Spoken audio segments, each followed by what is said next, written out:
Yo, yo, yo. Ho, ho, ho. It's Merry Christmas, yo. Yeah, I find it ring out my head. It's the 22nd. You got 3 more days left. I had to bring out my hat. As you all said, I'm not in the Christmas spirit. I got my tree too, look. See, look. Got my tree and my lights in the background. My little tiny tree up there. All right, I'm finally in the Christmas spirit, all right? Take it easy. I'm in the Christmas spirit now, okay? Looking like a big ass elf.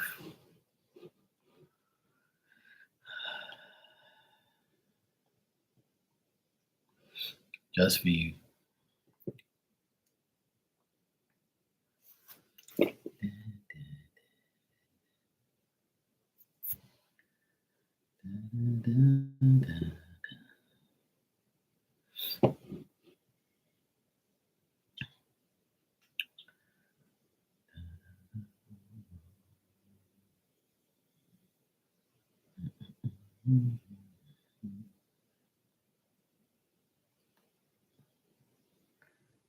My tree's looking good. Yeah. Small mini tree. I like that.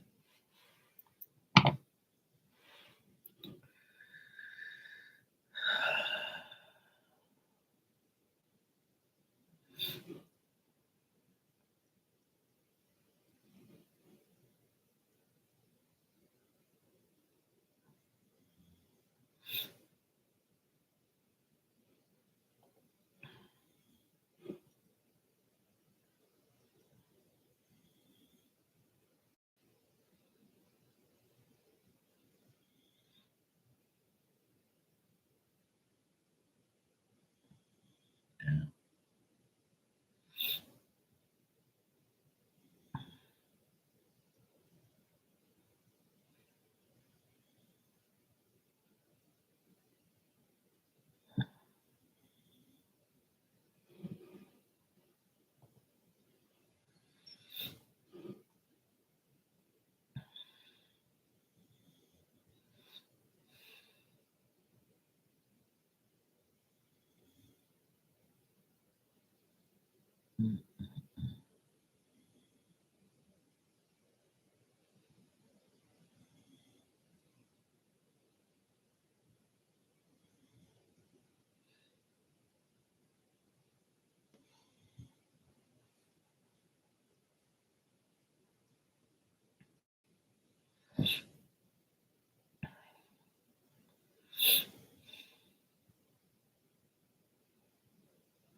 That's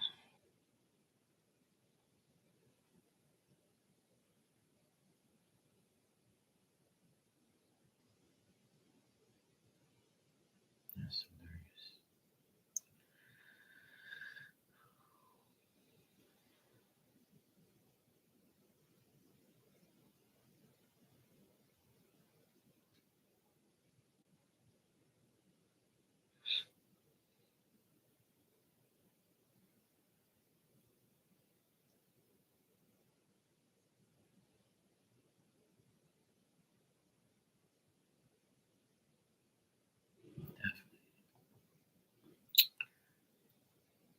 The hat is where it's at, Marley. I've had this hat for like so long now. I had to break it out. Like, everybody's been like, like, where's your hat? Not everybody, but a few people are like, you don't even have a tree. I got my damn tree too. See, look. See, it's in the background, my little tiny tree, my lights. I got the lights going all the way down. Oh my God. Lights are going all the way down, like the cabinet thing, all the way to the receptacle. I'm in the Christmas spirit now. Ho, ho, ho.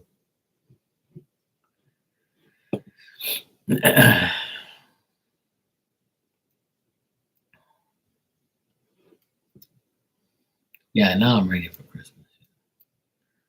I might as well, like,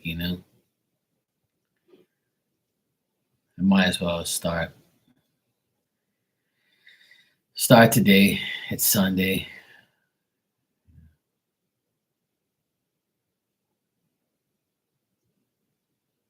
See what happens. I'm glad that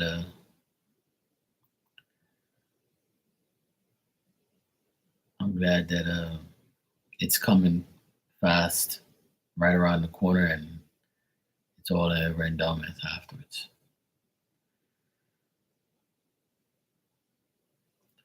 Like after when Christmas is done on like Wednesday, I'm like, thank God it's over.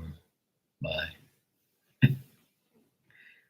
Like not in a bad way, but just like a relief way.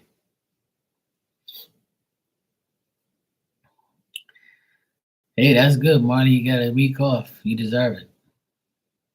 You know what can you say? Enjoy it and have fun. Go shopping. Do whatever you want. Sleep in. I'm not working tomorrow either. Or Tuesday, or Wednesday, or Thursday, or Friday, or Saturday. I'm off this whole week too. Fuck that. I ain't working. Hell no. I might do a few little things here and there, like just clean stuff and tidy up things. That's about it. I'm not gonna actually work for somebody or anything like that. I'm just chilling.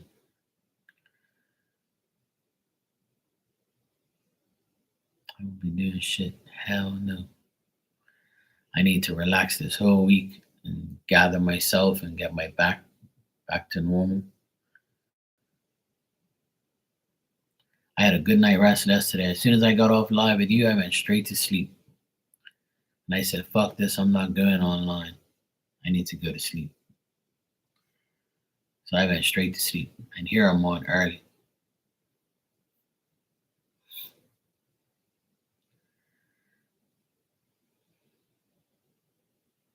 There's nothing to watch tonight.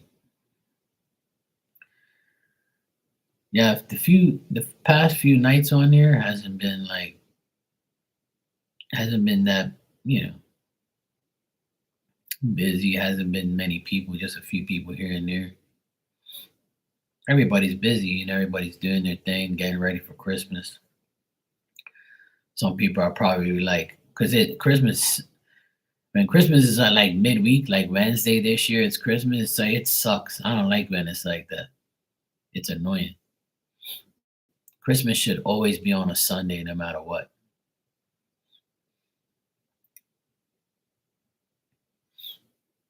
I don't like when Christmas is during the week.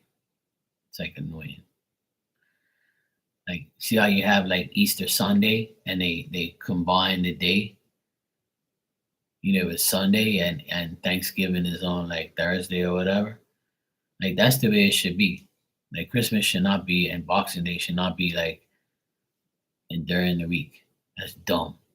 It should be Saturday and Sunday or Sunday and Monday, Boxing Day. But like Christmas should always be on a Sunday, no matter what. Like it doesn't have to be on the 25th. You know?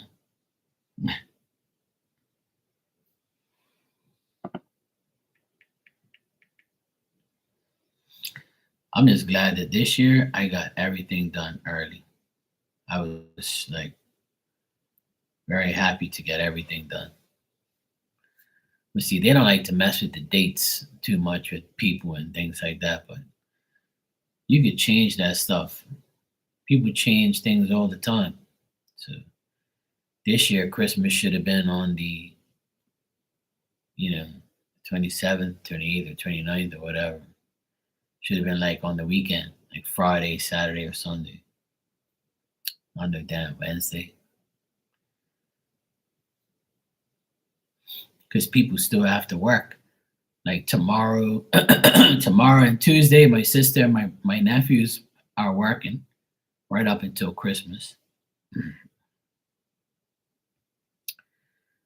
And then they're all going to church on Tuesday night.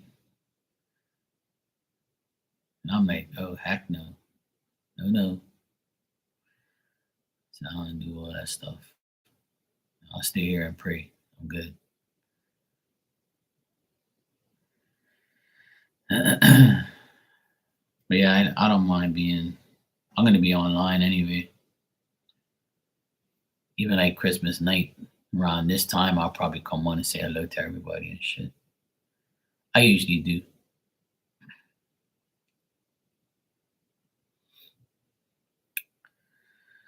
But that's the world. Now people don't want to change this, don't want to change that, and then they change shit that's irrelevant. Just like daylight saving time. Like you should not keep fucking with the hours all the time and the dates and things like that. And like all that shit's just bullshit. Should not work that way. It just don't make sense. Even though the days are shorter and like all that stuff, but it still doesn't give you a right to change everything. Hey, Antigone, how you doing? Yeah, the time change is dumb. It just doesn't make any sense.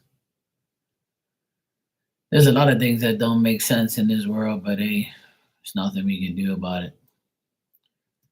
People are constantly like changing the wrong things, or if they change something that's not going to please everybody, everybody's going to be mad. The majority of the people will be mad. It's an interesting hat. Usually I wear it during Christmas. What was your first clue? I actually got this hat at the dollar store like 3 years ago or 4 years ago.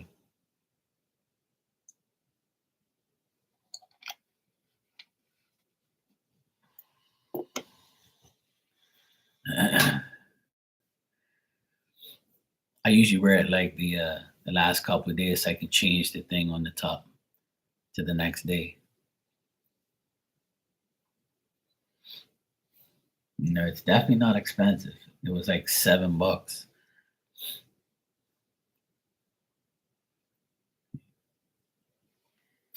It's like a elf hat.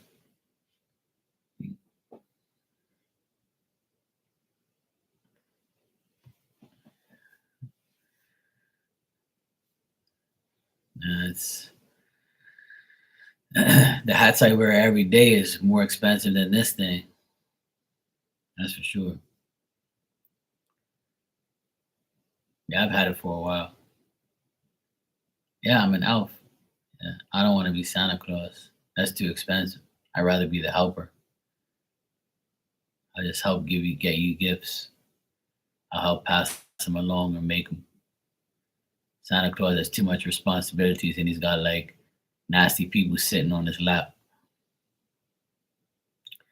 I don't want nobody's dirty ass on my lap. Hell no. Marley. I'd rather be an elf. See, I'd rather be a helper.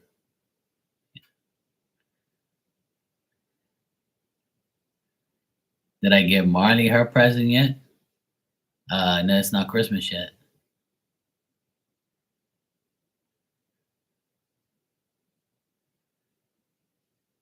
Hey, Ann, how you doing? You good, sweet?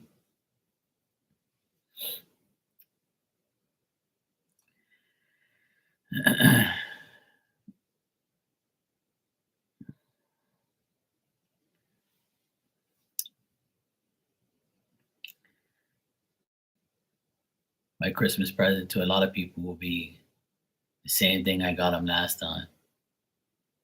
Nothing.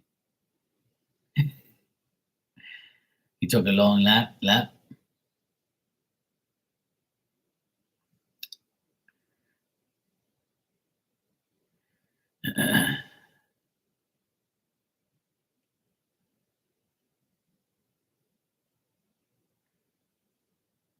exactly what it is. Nothing. I'm gonna get them the same thing I got them last year. Nothing. Because they've been naughty. What you expect?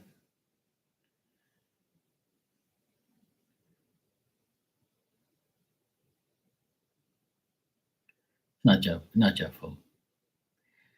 Yeah, I got my green hat today on, but I've had it for a while. I just had to find it. I got another one too. I got a red one that says naughty.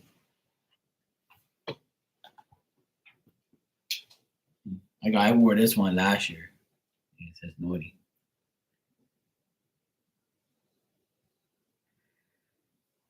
That's you, Ann. Yeah, naughty. I'll wear this one too. It's like a red name or whatever.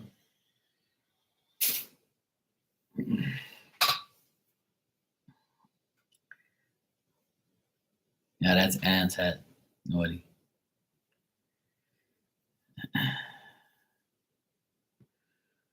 Yeah, I don't really like these hats too much, but I'll wear it. I'll wear it.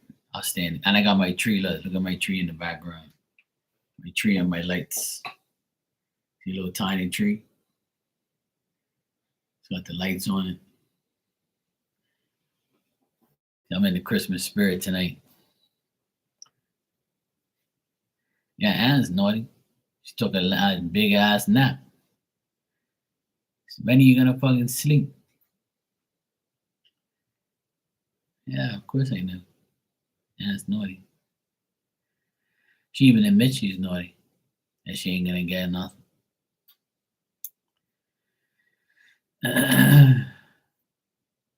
I got everybody's Christmas gift this year. I'm good.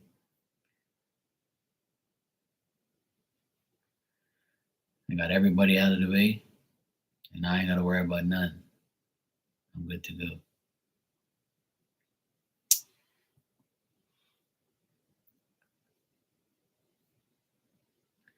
I ain't gotta wait till the last minute, and now I can relax and just wait for Christmas. I'll be making everybody in the family's making something, except for my dumbass brother. Did they get me anything? I don't know. I have to wait till Christmas. There's 3 more days left. See, look. 1, 2, 3. What am I supposed to do? Say, hey, did you get me anything? What you want me to do? Look underneath the tree? See if my name's on one of the gifts?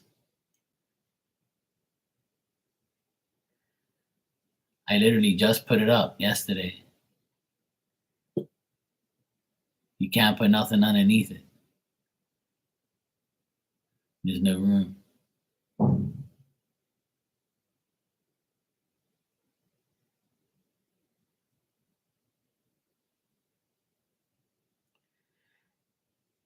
You've had everything you wanted and it was worth it. Good.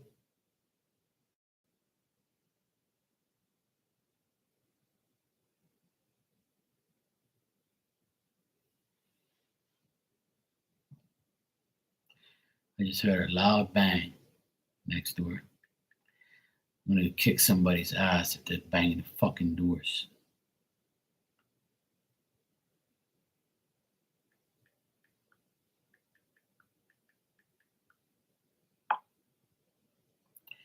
I swear, man. Then I tell. That's why I tell my sister. You get these guys gifts and they slam doors and slam shit. I'm gonna slam their fucking head in between the door. I don't know what it was. Could have been something that fell too. Lord knows.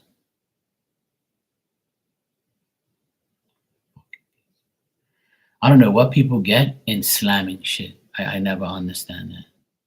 Like I don't slam nothing.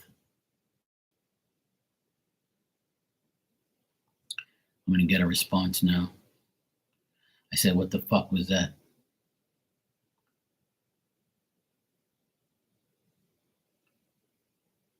Oh, nice. Just like I thought. My nephew slammed his door.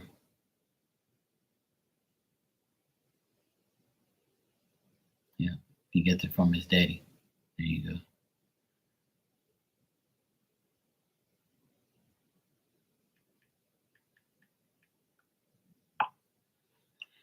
Yep, unreal. Nothing new. Just another day in this house. They go from being like good to like being like dickheads. And I've told them plenty of times, do not slam those fucking doors. I tell them all the time, don't slam those fucking doors because if they break, I'm gonna fix them and I don't need no more work.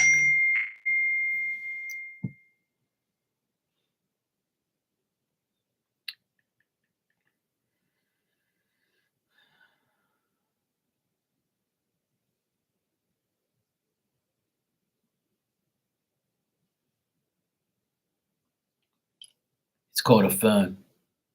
It makes noises. Does yours make noise, Antigone? Do you have a phone? What noise does it make?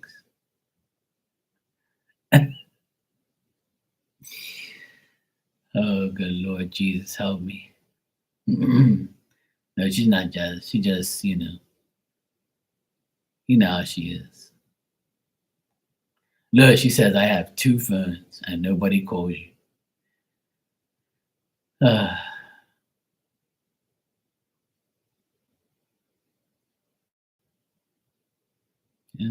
you definitely were.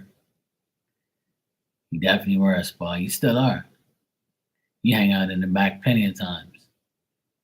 I feel like somebody's watching me. Hey, now, you figured it out. It's not your fault. It's okay.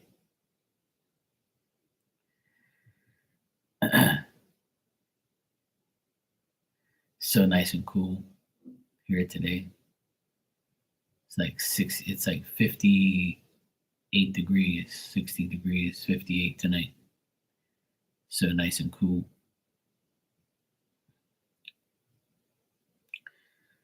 I can finally put on a jacket.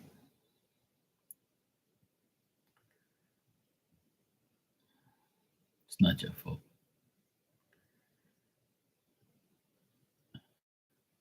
Molly's probably in the background laughing at your ass.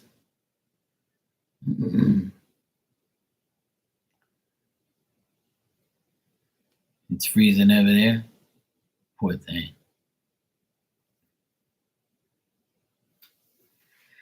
Not here, thank God. It's not freezing, but it's kind of chilly. It's not that bad. It's all right. It's not bad. It doesn't get really below like the 50s. There she is. I tell you, she was laughing at your ass.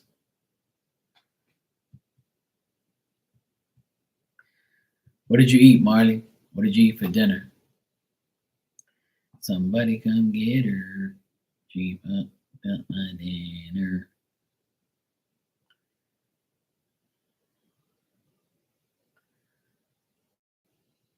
Funny looking, probably, yeah. Marley's probably eating the rest of her leftovers or some peppermint bark. and still wiping the the drool coming out of her mouth from her sleeping. She's probably still trying to like glue her eyelash on or something. And you're here entertaining us.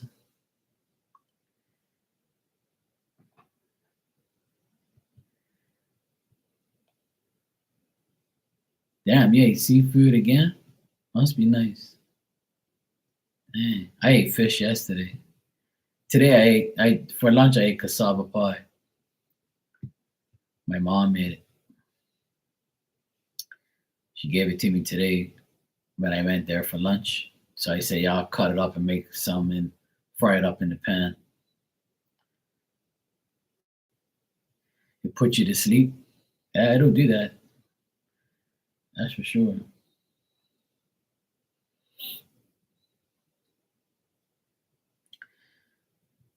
Last night I had some snapper. It was so good. Oh my god. I marinated it for a while, cooked it all up. It was so good. I tried like a different frying oil too, and it was actually better. I actually got to use that oil next time. I got to see if I can get another bottle of it. You know that when you fry foods, like deep fry foods, sometimes the oil makes a big difference. You had cauliflower tacos. What type of shit is that? There was a basil sauce that came with it. Oh, you already bought this shit. You didn't even make it. I never heard of cauliflower tacos. I like cauliflower. Here we have like fresh heads of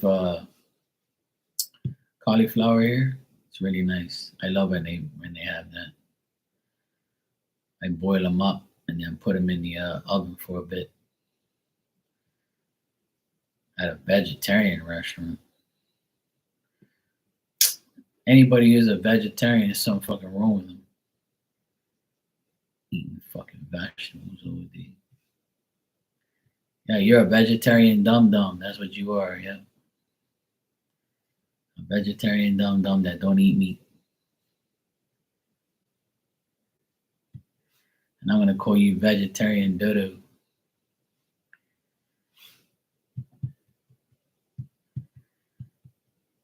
Raw asparagus? Oh hell no.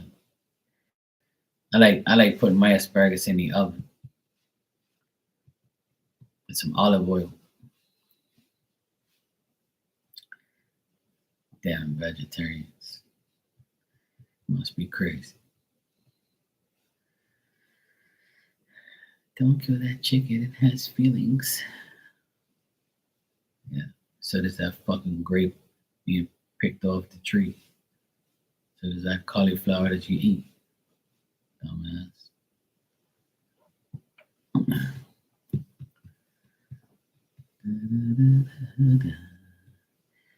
It's sad that some people have to ruin it for everybody. Yeah, there's dumb people in every category. There's like dumb people in every like subject and situation. I know veterinarians that don't even care. Like people who eat meat, they're cool with them. They're like they don't have nothing against them. It's just their choice. And you have other people who will be like, "You killed a chicken. Oh my god. You killed a fish and didn't throw it back. If I throw it back, then some other fish is gonna eat it, jackass. That's how it works. And if a chicken is in like, you think people don't even eat chickens? Like other animals eat animals. You know that, right? Did I ever meet aliens and a crisis on Marley's channel? Yes, I did. Yeah, they were on there. Like when I first went in there, they were there chatting a lot. They were one of the busier people in the chat when I first met Marley. But see, I've been going to Marley's channel a long time. But even I was in Marley's channel when it was just like a you know like a notepad thing with some words on it saying her Cash App and PayPal links, and I never saw her. Period. I never saw her. Like I didn't know what she looked like. That's when I first went in there. and I would listen in the background. I didn't want to like interrupt, or I didn't really have. I asked her like, I paid for a question, but she was always very busy. When I first went in there, she was always busy, and I never caught her. Yeah, I was on a whiteboard. Yeah, yeah, yeah. I used to. I actually wish you could check your PayPal to see when I first gave you like a donation for a question. It was a while ago. It's probably like 3 years ago, or more than that. I was like, let me see what this woman's about. Because I was like, fuck, every time I come in there, this woman's busy. And I was like, shit, I'll catch her one day. Because she would always come on earlier than I did, right? So I was always doing shit around the time that she came on. So I was like, fuck, I never catch her like on time. So then one day I said, can I please ask you a question? Like I always come here. She was like, all right, Mark, oh, you'll be the last one. I'm like, oh man, finally, finally got a question done. So I PayPal her or whatever, and then she answered my question, and then that was it. I started going in there every now and then, but I never said anything. And then I went, and then I went in her room that day. She was on the bed with her daughter, and I didn't even get a card or anything like that. I was in there, and then all of a sudden, like that was it. Her grandfather harassed the shit out of me in spirit, begging me literally to tell her shit, and I'm like, fuck. Man. I was like, I don't want to interrupt this woman. She's gonna end up thinking I'm crazy. So then I said, all right, cool, I'll say something. So it worked out. She didn't like delete me or get rid of me. We ended up becoming good friends. So yeah, I was always in the background in the bush. I don't like to disturb people when they work. I think it's rude. You know, I don't want to like strike up a conversation, or like people know who I am. So they're like, oh yeah, that's why I like my name is Marky Mark and not Marky Mark's Tarot when I come in somebody's room. Because when I used to come in somebody's room, they used to delete me right away and be like, yeah, we don't want this guy in here because he's got a channel, he's gonna try and take my clients. And I'm like, you people are whack. I never thought of it like that because I would never do that. You know, and everybody else that has a channel goes in other people's room with the name Tarot. So what the fuck's their problem? But you know, then I was like, you know what, this is weird. Like, why would people like think that I'm coming to get? I'm not even advertising myself. You know. Hey Rudy, how you doing, sweetheart? Yeah, I know what you meant, but I was talking about something. I was talking about yeah,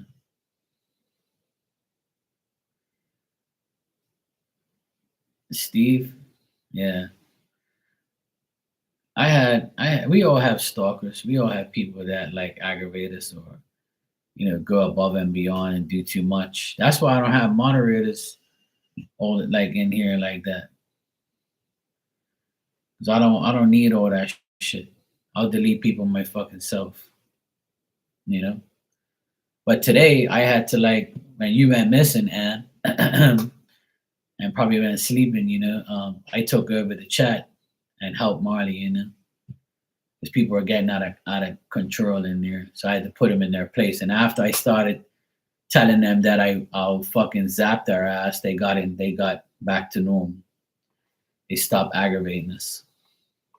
I can't stand when people do that. Like you have no respect.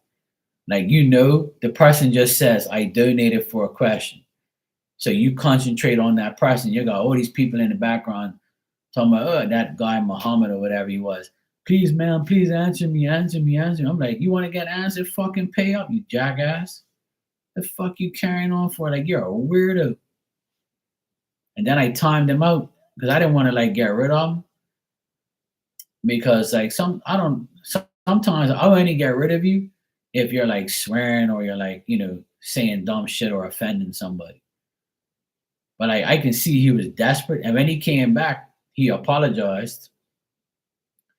And then he was still like blah blah blah blah blah blah blah. And I'm like, what the fuck? I was like, you people just don't get it, do you? Like when somebody's getting a reading, the more you talk, that the reader has to go find the person's answer. Like, just shut the fuck up. Or if you want to be answered so quick, then pay. Then you'll get your answer right away. If you're that impatient, you know what I'm saying? Like, shut the hell up and just wait. Like, what you're getting something for free and you're disrespecting people? That's why I don't do it no more in here. Hell no. You know, I'll give you a free card, but not no free fucking reading. Fuck that shit. I'm done that shit all my life. I ain't doing it no more. You ain't aggravating me. It's bad enough I got Antigone in here aggravating me. You know, that alone someone else. I'm doing good, Rudy. How you been? I've been busy. Tired, aggravated, but all's good. I got all my Christmas shopping done. I'm ready for Christmas now. I got my tree, got my hat. I'm here with you guys. So life is good. You know. I tell you already, I only love you when you're asleep, so I don't love you right now. I have selective love for you. When you're not around, that's when I love you the most. That way I know you're not going to aggravate me.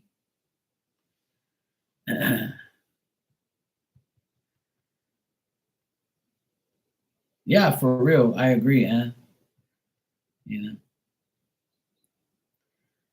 But what I don't, it's just an aggravating thing to deal with. And I know Marley means well, and she's like, you know, she does free stuff for people because she wants to.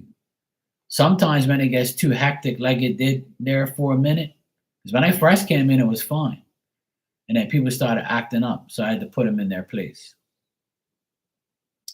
And then I was like, good. Like now everybody's got the hint. They must be like, yeah, this guy with the blue wrench, he ain't fucking around. He said he's gonna zap me. Yeah. I'll say it to you nicely.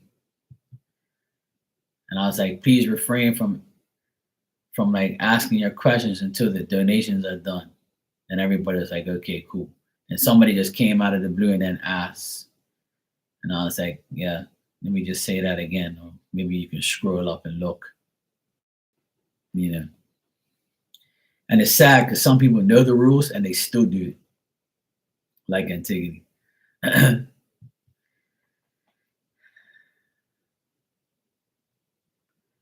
Got a bonus from you?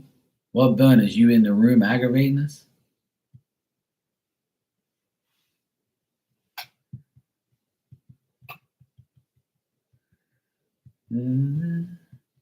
You're sweet? I wouldn't know. I'm not going to taste you.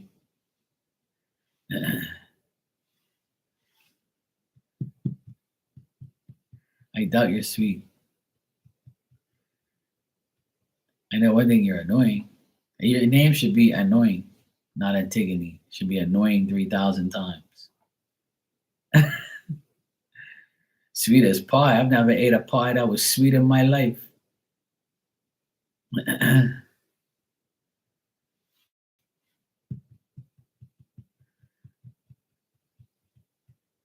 It's not your fault. I know. See? And then when I did it, it was a problem. She was like, I was like, Auntie gone. You know? And then she'd be like, oh, my name's Antigone. And she wrote it like 50 times until I got it right. You know? Yes, we know already. We already don't need to be reminded again. I know you like to be the center of attraction, but you know, you already know. You know everything about your name. And you know, I don't really. See, there you go, Dan. See, Dan had to write it 51 times, you know. I got you, Dan. How the hell are you, brother? Season's greetings to you. And you're not sitting on my lap. I know I'm not Santa Claus, I'm an elf.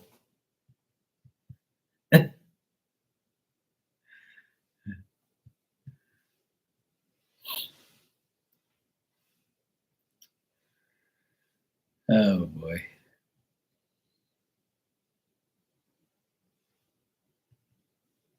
Google it. If you've been in the world like over like 20, 30 years, if you don't know what that means, you must be an alien.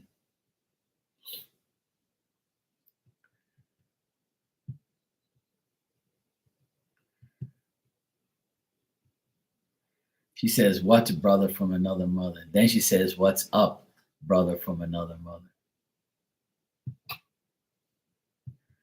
I already know what you meant.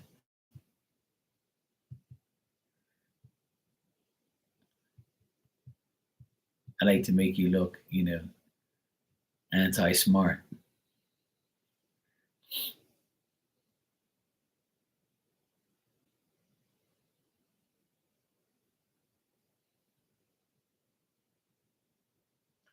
Are you serious, Marley? That's crazy. One of your aunts asked you to borrow $15? I'd be ashamed to ask somebody for 15 bucks. Oh, hell no. You told her you ain't got it? I'd tell her the same thing. I got some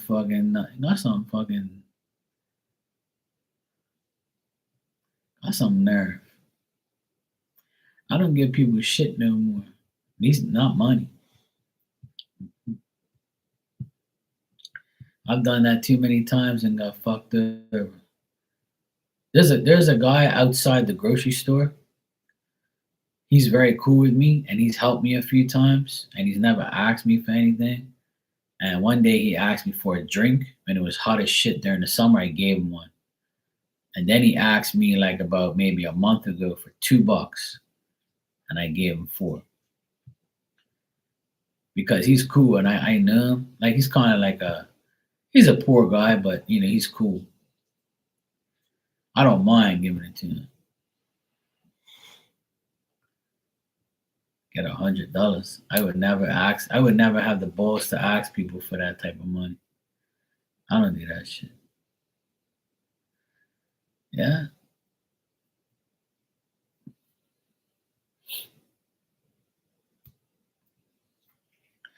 Like when back in the day when I used to sell CDs, I used to sell them for $10.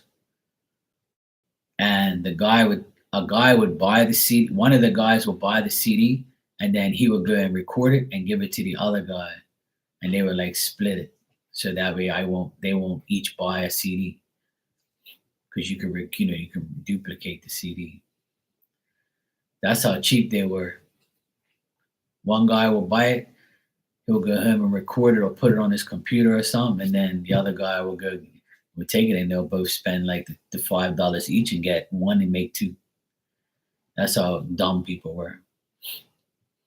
And then there was a lot of people like, yeah, I'll take the CD, I'll give you the money on Friday when I get paid. Friday came, Friday came, Friday came, Friday came, another Friday came, and then that's it, never. I was like, yeah, you can have the CD and hopefully you lose it or it skips and gets stuck in your CD player.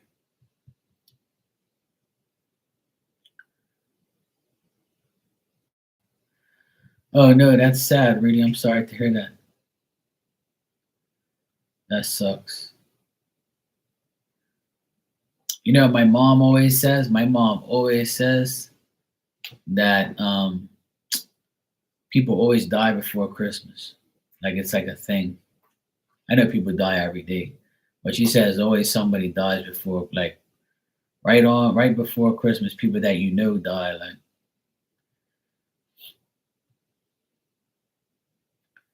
that's sad. 25 and left a 1 year old. Oh, that's what happened to my friend. His son back in August, I think. Back in August, September. Yeah, his son was 26 and he passed away, and he left behind a 1 year old as well. That sucks, man. Well, at least he died in his sleep. That's a good thing. At least she didn't die of nothing bad.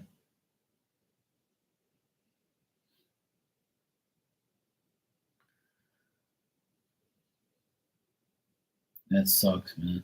May he rest in peace.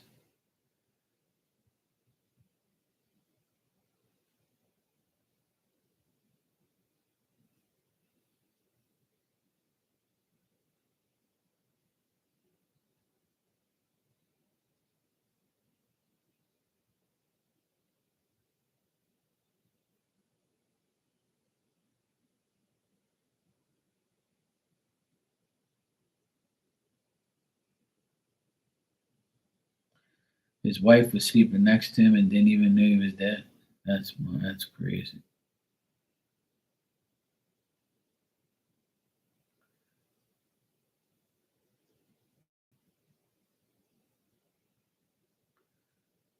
Did this guy have black hair?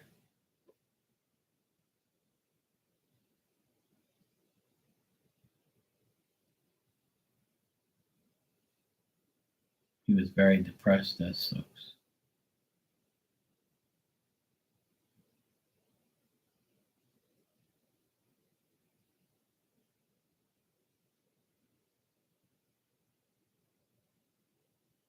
Yeah, dreads.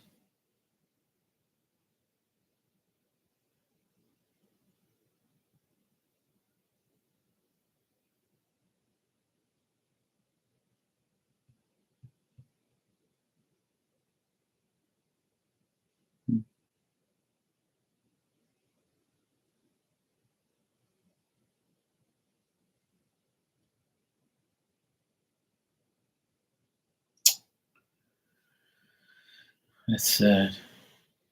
And I don't know.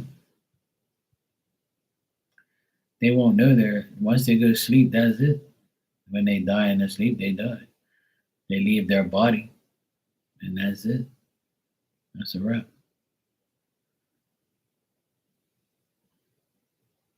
Everybody knows they died because their spirit sees their body.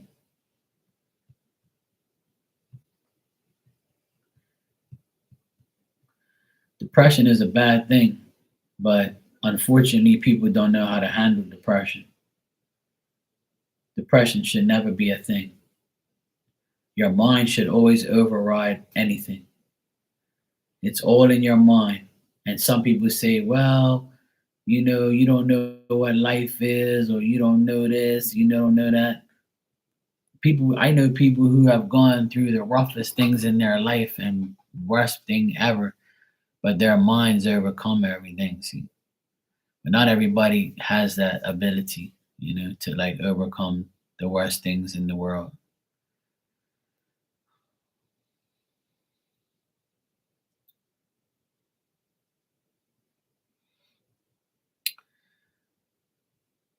Hey Maria, how you doing, sweetie? The thing is, depression is like it's been talked about a lot lately. And there was a guy who talked about depression and said that depression is a myth. It's bullshit. Like, you shouldn't like allow anything to override your mind, which I 100% agree with him. Because death can make you depressed. Not having everything makes you depressed. A person can make you depressed. But you personally as a human being have free will and a choice to make your life better so you don't have to be depressed. And if you're constantly like thinking about things all the time that you can't change, or how somebody treated you, then it's your fault for thinking that way. And I know it's easier said than done because not everybody has the same mentality. But unfortunately, people like just don't get that aspect of life, and then they suffer for it, unfortunately, which it sucks. But I never like, we all get depressed at one point in life, but not so much where it should kill you, or kill yourself. It's it's sad that people do that, because I remember like, and I still remember like all the mediumship readings I've done with people who took their life. The first thing they say to me is they wish they never did it. That's the first thing they say. And some people, I would say maybe 15% of them said that they didn't want to cope with the person they were dealing with or the situation that they were in. They had no control over. Hey, Philomena, thanks for your donation. You can ask your question when you're ready. Not any kids, because kids are not really committing suicide like that. It's adults that are like taking their lives, you know? But yeah, but the thing is, I'm a type of person, I always feel like there's a way around something. There's always a will. Where there's a will, there's a way. And that's why that saying exists, because it's up to you to like make your life better. And I know it's annoying, like, and I know it's hard, and I know it's not easy, like how maybe I sound like it. But if you really think about it, you can change your life and your mind. It's up to you. Like. But some people can't take that attack of emotions. That's what I call it. Like, it's an attack of emotions. Everything comes all at once. But see, like, you got to look at it as, I'm going through this battle. Can I make it? You know?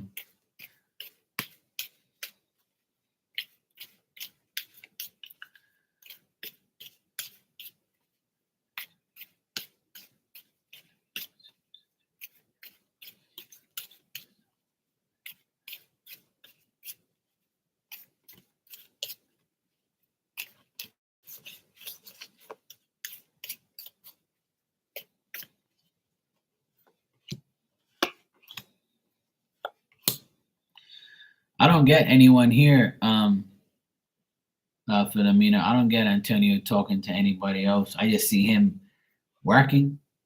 I get work a lot around him, and just him like worrying about things, dealing with himself, dealing with his experiences, trying to get over his like ability to reach a goal, trying to make a goal, trying to do something. Um, I see him worried and concerned about facing like an equal give and take, launching new products, projects. I mean, and like trying to overcome his situations. Like, I think he's got like some troubles to deal with in his life or at his job, because I get like he's working a lot and he's punishing himself for not doing better or going through unhappy phases in his life or not having the exact um like goals that he really wants to get, or he's going through some controversy with people at his job. But as far as like him talking to another woman or anything, I don't get nothing like that at all. I don't get no love things here or any type of a woman talking to him or anything. There no woman even shows up in the cards. Nothing at all. I just get work, work, work with this guy.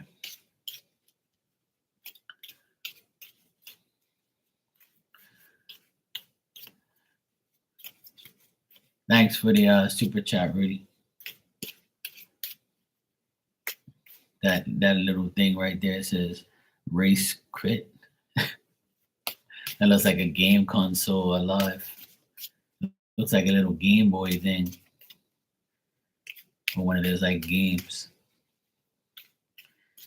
There's some crazy ass things on there.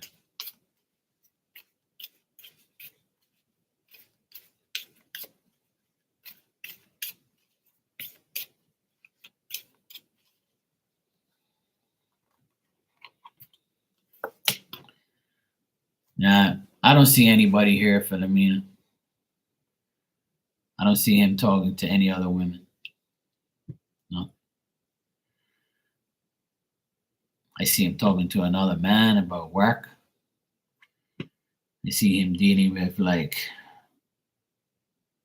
the future, opportunities, trying to find the right balance, trying to find like the right advice, the right like intentions. That's it. I don't see no type of sex, no love, no nothing. Nada.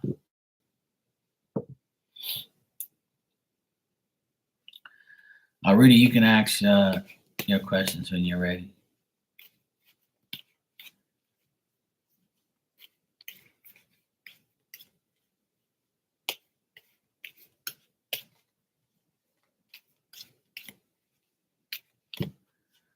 All right, cool, no problem.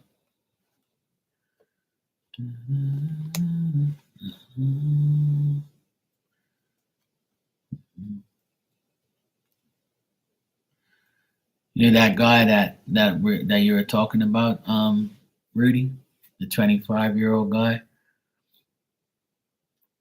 Like I see loneliness, depression, mental anxieties, confusion, distraction. I see like he probably didn't have that much money either.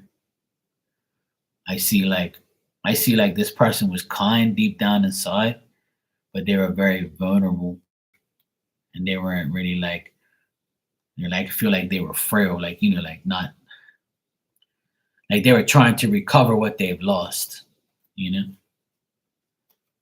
They were always trying to catch up.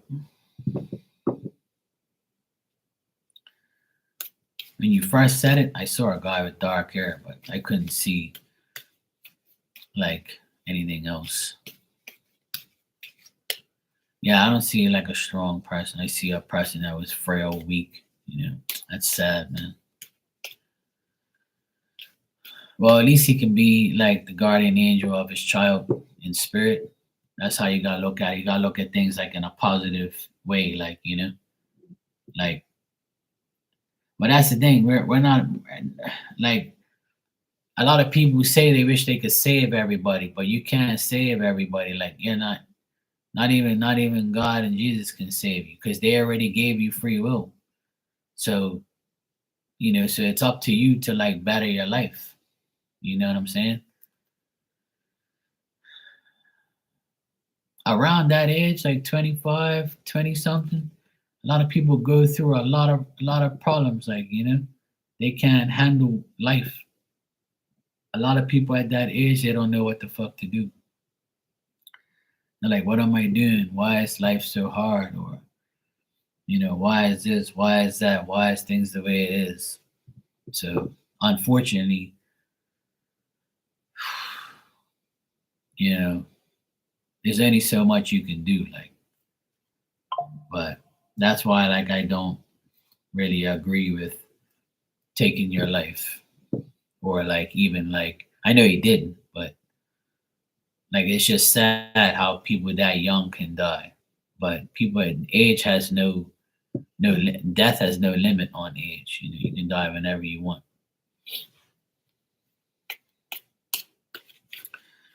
Yeah, it's sad. All right, so you want a general? Let's see what we got.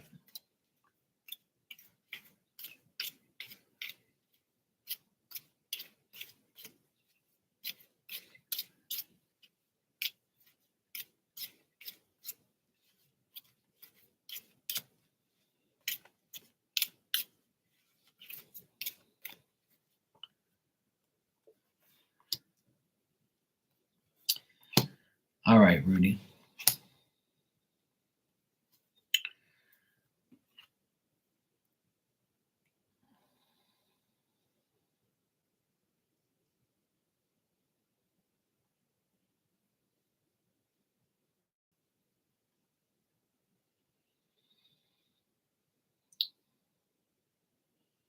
Well,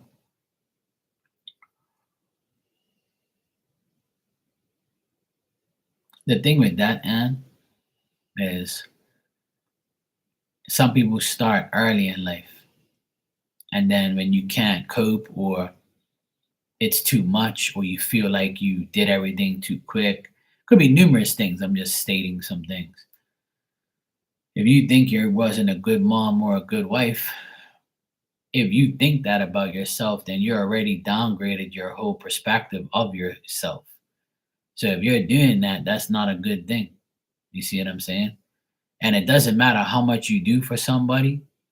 People can always you can do everything in the world for somebody, and it's never going to be good enough. Or they just want to be an asshole and tell you it's not good enough. So it's up to you, like to always change your perspective of yourself. The only thing that matters is what you think of yourself. So if you think you're not a good mom and wife, ask yourself why. Why? Somebody else might think otherwise. You know, the definition of a bad wife and a bad mom is one who neglects their children and husband. So if you don't give a shit about them, then you're not good. But if you actually care about them, then you're okay. Not as bad as you think. You know. Well, it happens to everybody. We all go through depression. So I just want everybody to understand that you can get over it. Don't ever kill yourself. Don't ever beat yourself up. I preach that many times on here. Because when you kill yourself and you come to me in spirit and tell me you regret it, I'm going to look at you and say, you're an idiot for doing it. Don't do it. Don't do that shit to yourself. Live life. Fight the battles. Fight everything. Fight through it. Because you're never going to be a perfect human being or a perfect life. You're never going to have perfect children. You're never going to have a perfect job. You're never going to be even people who are millionaires, they have a shitty life as well. So don't think, if you had a whole pile of money, your life's going to be better. Your life is what you make it. So if you make life better for you, instead of making it better for everybody else, then that's already a win-win situation. You have to make life better for yourself in order to complete the cycle. And everybody goes through periods of their life where it's like, what the hell, man? But it's a way of you plan, God laughs. And I use that saying many times because a lot of times I say, yeah, I'm going to do this, I'm going to do that, I'm going to do this. And I shoot myself in the foot. I'm like, fuck you, dumbass. You went and said all this shit, preached it out there and said you were going to do this and do that. And then it didn't even happen because God had a plan for you. God said, no, Mark, you're not going to do that shit. You're going to do this, this, and this because this is your path. This is what we have planned for you. The fuck you doing? You ain't doing that. Yes, I did, Dan. I said, don't you dare. But, I always preach that on here. That's one thing I do not approve of is taking your life and regretting it afterwards. Don't do it, period. If you think about taking your life, talk to me. I'll convince you not to. Believe me, I will. Nobody should be that bad in life. No one. There's always a way. And if you sit on your ass and expect a miracle to happen, that ain't gonna happen. You've got to make shit happen. You already have free will, so you have to make it happen. So yeah. All right. Hey, Stefani, how you doing? Yes, I'm looking festive. Yes, I'm looking like a big old elf.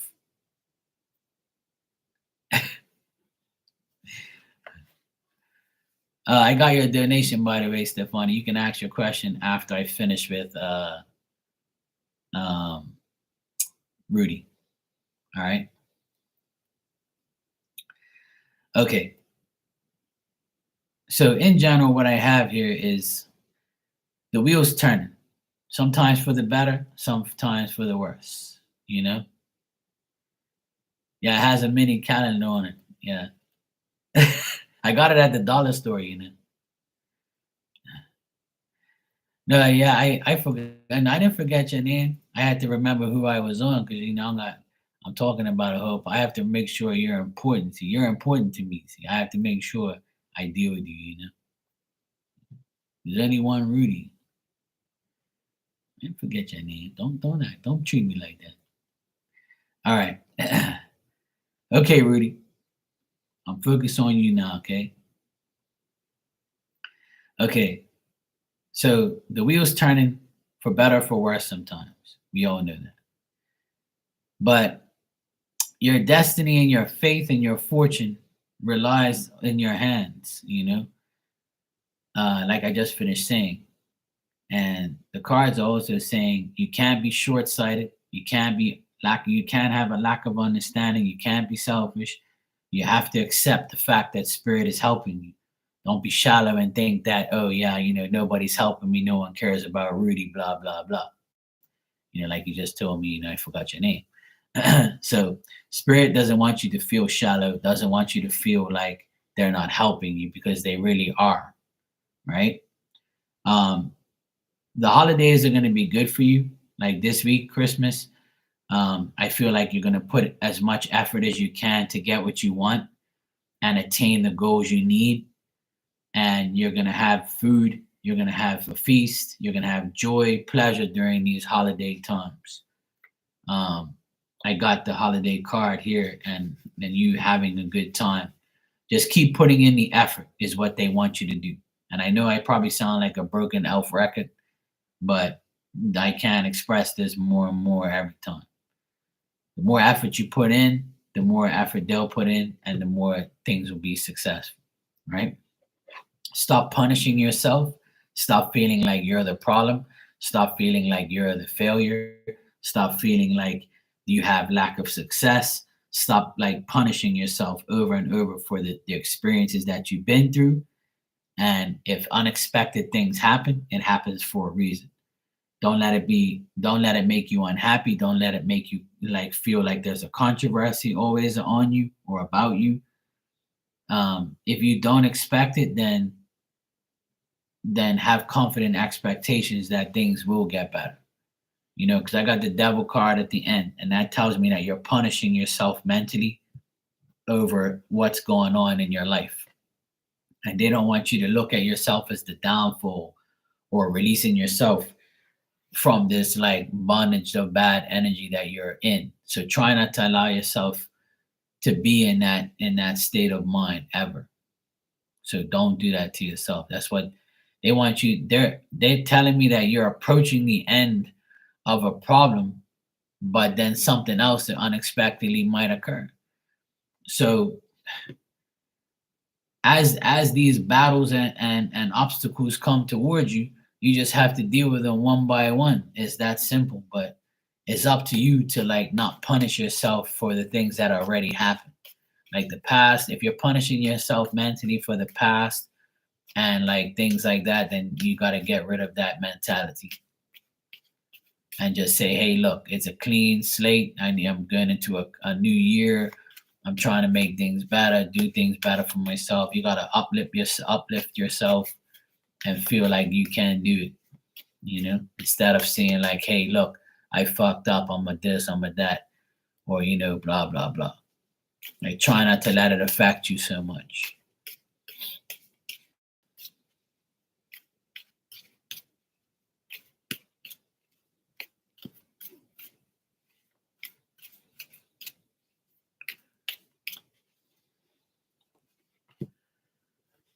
Yeah.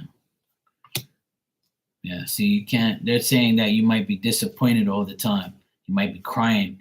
You might be sad. You might be mentally thinking of things and you won't be able to go to sleep.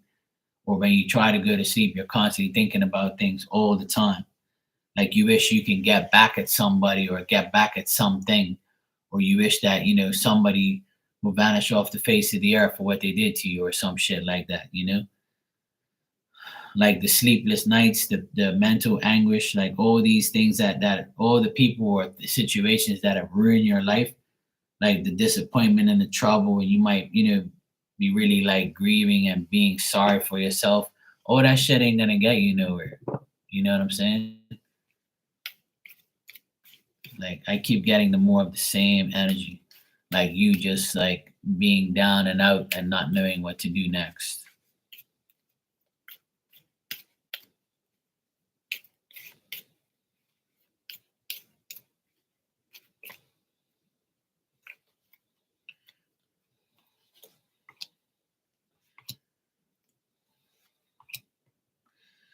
Eventually, like next month, I see things eventually getting better. Like someone's gonna come to your aid. Yeah. Like I see like you feeling kind of like like you kind of feel delusionment, like you're not delusional, but you feel like that energy, like I hope this gets better, but who am I to think that? Like I don't even think it's gonna get better, or why is this happening to me? Like, I must be delusional to even think I'm even gonna get out of this shit. Like, try not to think that way. Like, so you might have like the delusionment, like thoughts of like, is it really my fault or is it really my problem, or why the fuck is this happening to me? But from when this year ends and you go into January, mid January, I see like things getting better for you. But you might have to get rid of some friends that you don't like, or people that you thought that was going to help you, but they didn't. Where you might just have to get, if it's not a person in your life that you're getting rid of or a situation, it could be like just getting rid of your bad faith. Like, stop having like bad thoughts and start to think that, hey, if I start thinking positive, maybe positive shit will happen to me. Like, you know what I'm saying? So you can't like, oh, because shit goes bad, don't think that like spirit don't see you and like they're not trying to help you. But usually when this happens, it's because you're not doing your full 100% part. And I'm not calling you out or calling you anything. All I'm saying is in order to get what you want, you got to fight for it. And whatever that means to you, that's what you got to do. And I'm not saying you're not. Spirit is. Don't blame me. I'm just saying, they say you can fight more. You're not fighting enough. There's more you can do. But it's up to you. It's not up to them. It's not up to me. So that's the thing.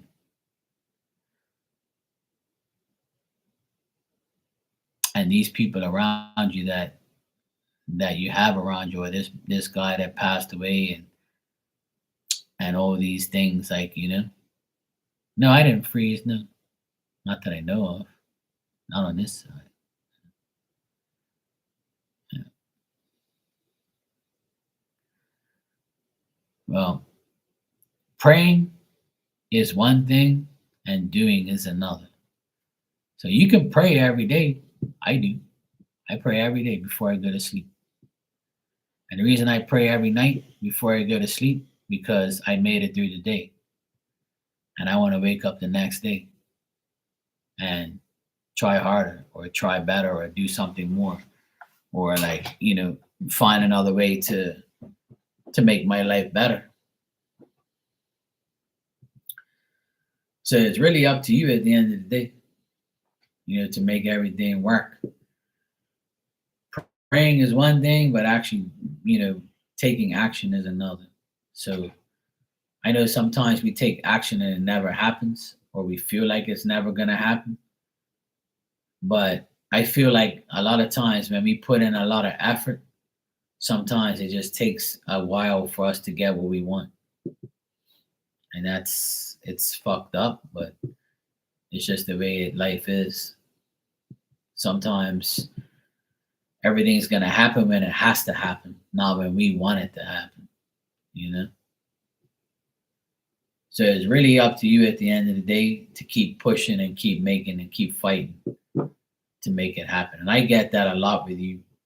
Like, even when like I got your dad in spirit, like he held up his fist and he was like, come on, like you can do it. Like, what the fuck?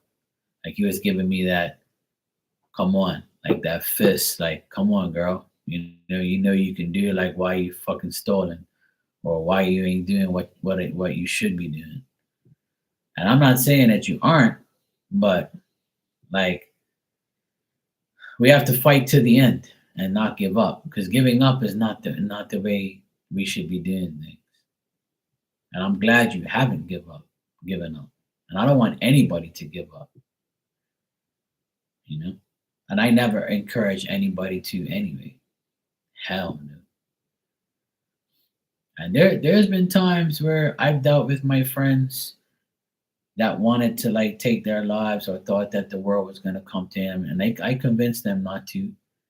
And I've seen people go through hell and back. And I always try to uplift everyone and make them understand that there's a reason to live. and it's not all bad. Like,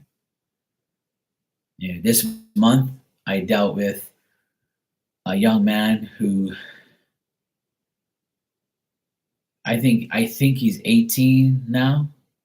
I think he just turned 18, and he I don't really know his age. I can't remember, but I think he's like 17, 18, I think.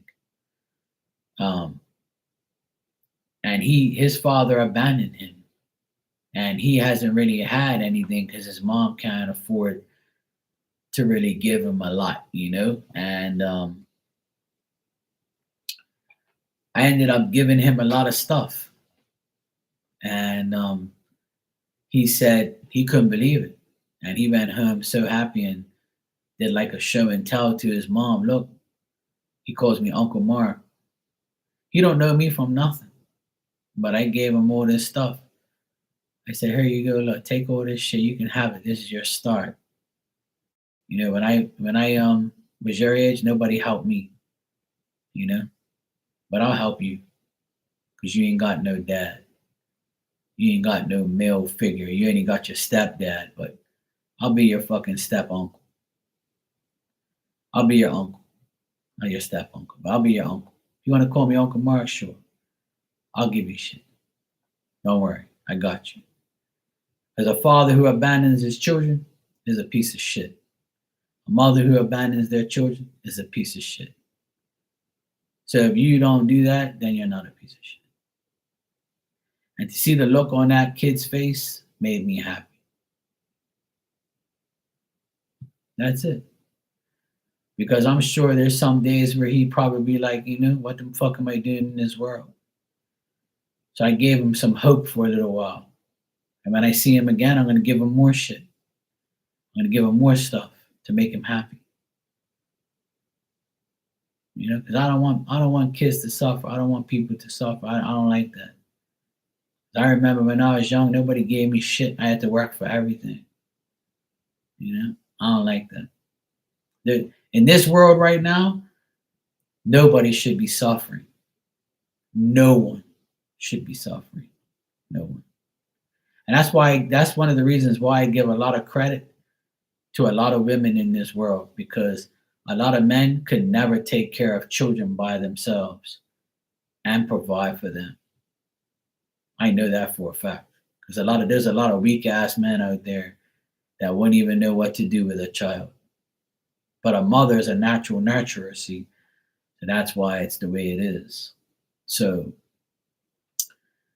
and I don't want a lot of mothers to understand. I want a lot of mothers, single moms, to understand, especially, or moms who like don't have their original, baby daddies and shit in their life. If they're doing something for you, great. If they're not, and they've disowned you and the children, then they're gonna rot in hell probably. But the thing is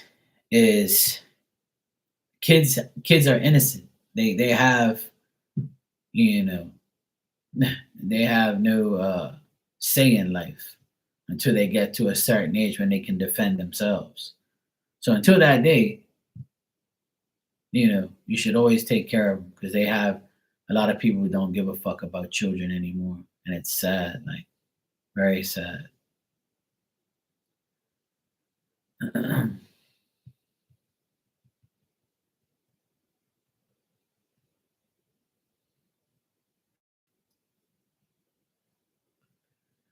Rudy, you'll be fine. Sometimes children don't know any better, or they compare their lives to somebody else's. So that's why, like, it's like that sometimes. But never feel like you're a problem, and never give up on them. They'll remember you for that. Yeah. And see how you said you'll get back up again? Of course, but you have to like keep implying that in your mind every day, you know?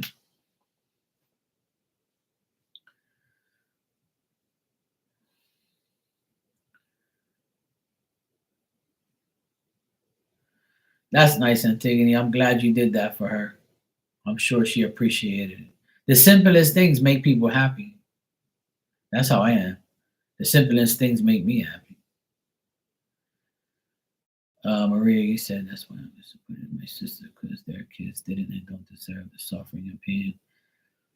Yeah, I mean, that's how it goes, Maria, you know. We're not all the same, and sometimes our sisters and brothers, they treat their kids a certain way or their kids suffer. You know, when my brother and his wife separated 6 years ago, or 7 years ago it was now, 6 or 7 years, she left those boys and my brother for another man. And my brother had to raise those boys ever since. And they ended up coming out great, you know, not with none of, and she must feel cheap now. She must feel like an idiot. And she's tried to come back in their lives. And they just take her for everything that she can. That when she says, hey, look, I'm going to take you guys bowling or buy you guys dinner, they said they go just to take her for whatever they can because she never gave them shit for the past 7 years and left my brother with everything to deal with, right? And if my brother didn't give a fuck about them kids or himself, he'd probably be dead by now. But he put up with it. And many times I've went to their house that they rent and I would take bags of clothes, sneakers. I would give them shit. Every Christmas, give them money, help them out, you know. When they were at their lowest points, I helped them. Not for recognition. I helped them because those are my blood's going through their veins, you know. Those are my nephews. That's my family. Even though my brother made a bad decision marrying a hoe and having kids with them, but the kids are never the fault. You're the fault for making them with a fucking piece of shit. So that's your fault. But the kids are never the problem. You made them, so now you got to deal with them. And if you don't, someone else is probably going to deal with them. But when they get old enough, they'll understand and they'll deal with themselves like they are now.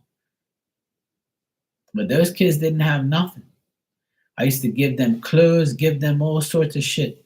And that's why when they see me, they love me to death because they know I was there for them. Not nobody, not none of those fucking people, not her family, and not none of nobody else. My parents did a lot for those kids too. You know, my mom wiped all their fucking asses when they were young, and so did I, and I helped as much as I could. And it's the choice you make, but as long as you take accountability for your actions and your decisions, then your conscience should be free after that. Because we all make mistakes. It's life, you know.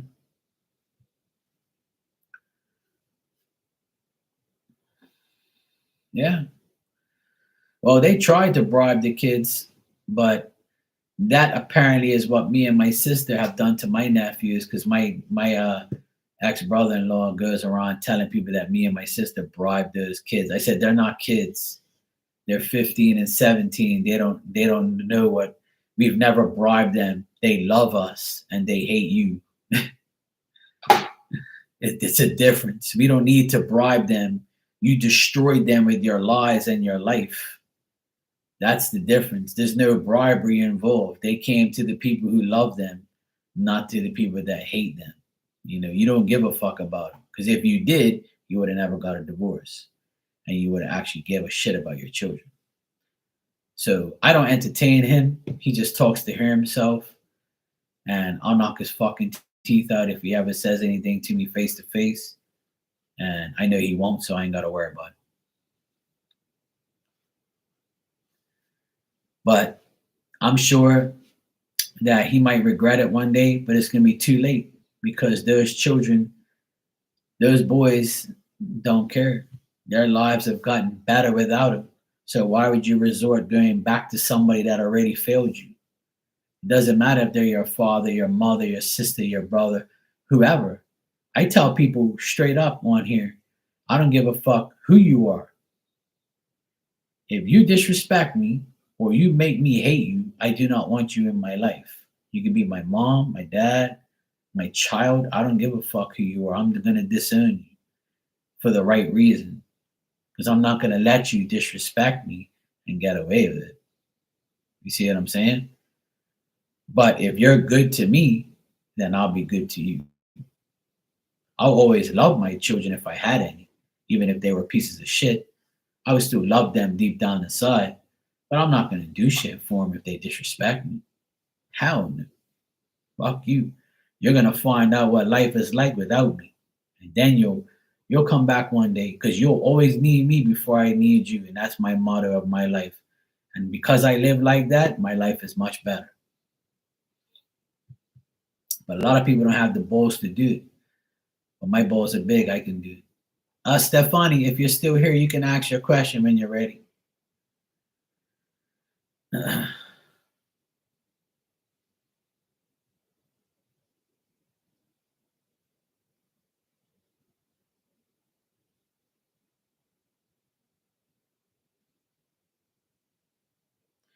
See, that's sad because drugs kill people and kill themselves, and drugs are a bad thing. But you see, the drugs aren't at fault. It's the person who does them. Just like alcohol. Alcohol is perfectly fine when it's on the shelf. If alcohol stays in the bottle, it ain't bothering nobody. Buddy. But if you abuse it, it's gonna kill you. And this isn't alcohol, by the way, it's water. You can ask your question when you're ready, sweetheart.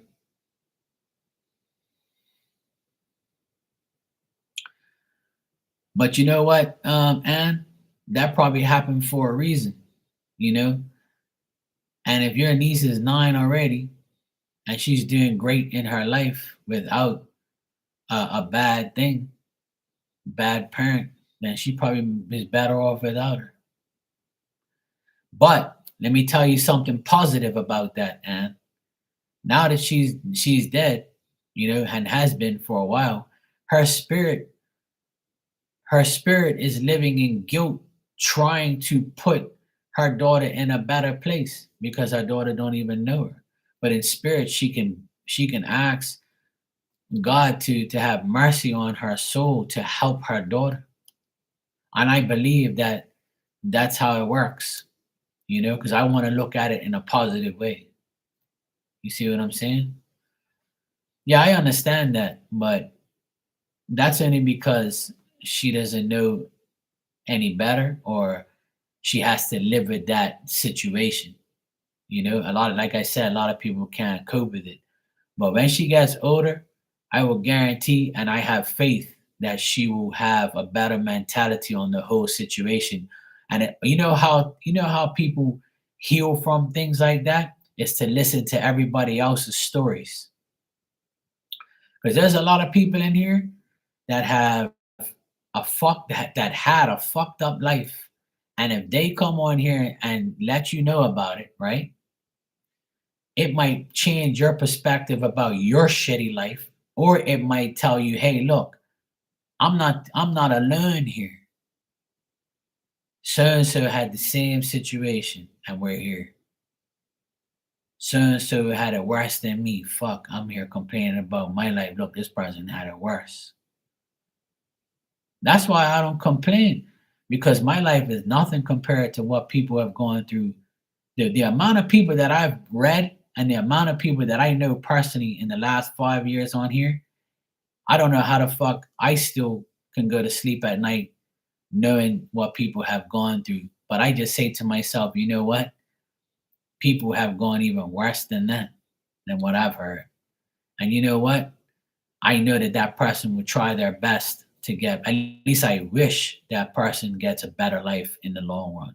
Because sometimes you have to suffer to get what you want, but you never know what somebody's going to do. That's why I don't really judge too many people, and that's why I always try and make everybody happy and be positive. Because I know a lot of people go through a lot of bullshit. You know, this last 2 years has probably been the toughest years of my life. Watching my sister go through her divorce with my nephews and seeing this guy lie about us and act, like the true devil that he is. I can't believe the amount of shit this guy says to get a reaction, and how strong I have to be not to fuck this guy up and beat the living shit out of him and go to jail. Because that's some days I want to beat the fuck out of him and rearrange his face, Or sometimes I want to like knock him out and throw him over my shoulders and go fucking bury him in the woods and nobody will ever find him, like how people do in movies. There's some days that went through my mind, but I said, Mark, that's the devil. Don't let the devil corrupt you. Listen, his life is shit. Your life is great without him. You gotta be here for your sister and for your nephews. Beating somebody, killing somebody, or fucking somebody up just for your satisfaction is not the way God wants you to work. God wants you to overcome your obstacles, overcome those challenges. Spirit's going to be there to help you overcome those challenges and obstacles. But if you do the wrong thing, two wrongs don't make a right. And then you're going to be a dumbass because you think that revenge was great. Revenge is sitting back and watching people fuck themselves up. That's it. You watch them ruin their own lives on their own accord. And you shouldn't even worry about that. Just keep doing your life. Keep making your life better. That's it. Yeah, sorry, man. That's how much like hate I have for that guy. But now I'm over it, like, you know. And plus I say things like that, but I'll never ever do that because I don't have the deep down nerve to do that. You know, I don't have killing somebody in my blood. Like, it's not me. I would never do that because I don't want to go to hell. You know? So, and it's the wrong thing to do. Just because you're talking shit, who cares? Like, your lies are never going to mean nothing. Because I'm the truth. Cheers.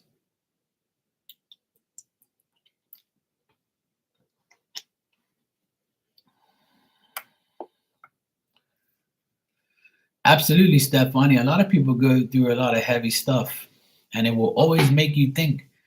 That's why some nights when I go upstairs, I'm like, fuck, I can't believe that person went through all that shit.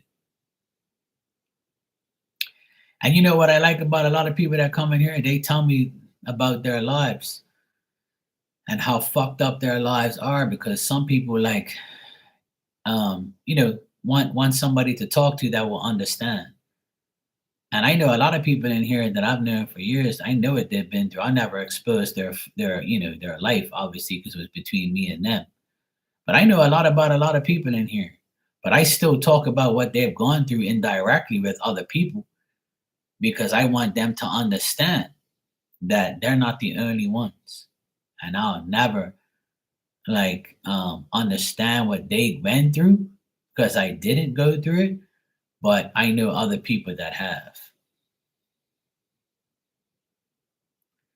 I've heard a lot of sad stories on here, shit that almost makes me cry, but and things that have made me cry. The amount of people that have told me things in here that I can't believe that happened to them. But you know, nah, Stefani, don't feel that way because the way I want you to feel is if you feel like that with your problems, then just understand that your problems are bigger than someone else's, right? And your problems are less than someone else's. Everybody has different problems, you know, and everybody's going to have a different life. We just have to like cope with it in different ways. And the best advice I can give everyone, you know, right here, right now, is live your life the way you want it. Whether it's good or bad, I don't give a shit. You do whatever you want. But if you live your life the way you want it and you're happy, and that's all that matters.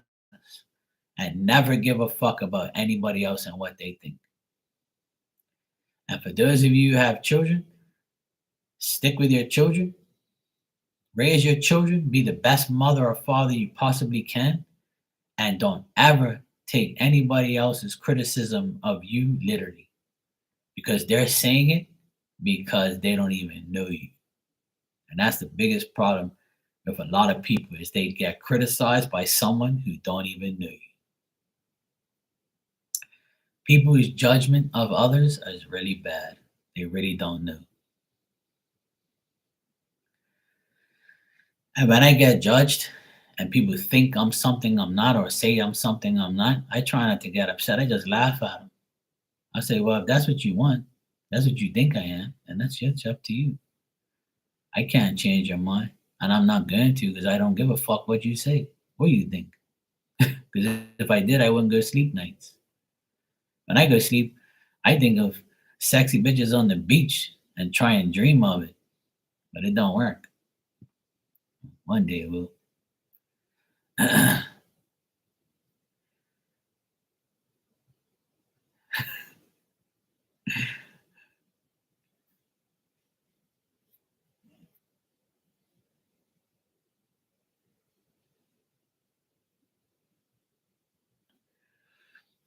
Well, and thank God he didn't. But some people are crazy like that. You'll never really know. Even if he said that, he could have been lying. And if he was serious, then maybe he was fucking. That's why he's your ex now. That's good. Yeah, I try to be Stefani. You know, it wouldn't be me if I wasn't. I like being crazy. Being normal was too easy.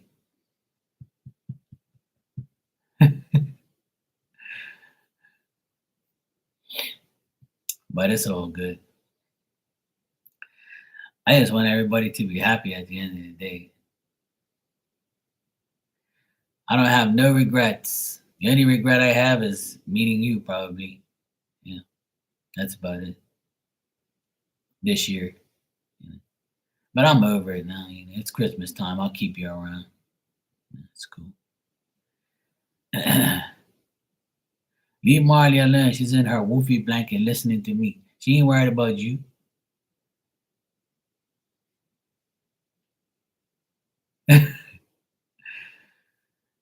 Now, I've been through my trials and tribulations of life. I've been through a lot of bullshit too, but nothing compared to a lot of people. I never been one to complain about things that happened to me. If anything, I don't really care about what anybody's done to me in the past. I'm over it. And I know that their lives will never be in mine anymore. So when I know somebody's out of my life that done me wrong and I don't have to physically deal with them anymore, it makes me happy. Like I can live knowing that I don't really care what you did to me as long as I'm not around you. And if I see you in public, I'm probably gonna call you a pussy or call you an asshole or like indirectly threaten you maybe just to aggravate you because I can. And I shouldn't because it's petty and it's dumb. But I get a kick out of it. I like to make people's assholes twitch, when they see me. Especially if they owe me something or they said something about me. I'll be like, yeah, say it now, you pussy. I'll fucking slap you. Talk that shit now. Because in Bermuda, where I live, everybody sees everybody. See, everybody knows everybody. So, So when I see people I don't like, I like, indirectly talk shit to them and they don't say nothing anyway. So it's like, it's kind of like a, way I get a kick out of like getting back at my enemies by talking shit to them. You know, so it's all good.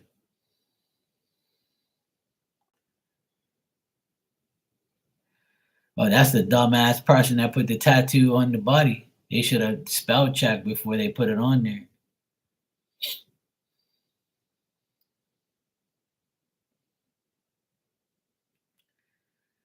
Yeah, Dan, you got it right. Dan knows me, see. That's a special Christmas hug. Yeah. I'm not gonna bitch slap you, but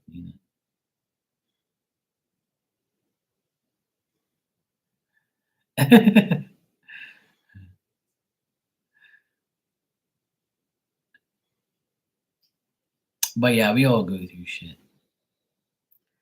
I know people who have gone through a lot, man, and it's hard. But you know what?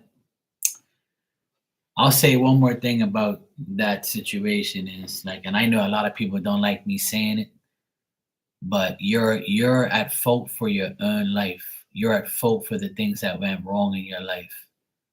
I don't want to hear, oh, that man manipulated me. He did this to me. You knew it was bad, and you probably thought that person was gonna change, but they didn't. And then when they did change for 2 weeks and then they started back up again, that was your choice to leave again. And then you're probably going to say, well, I couldn't leave because I needed him. No.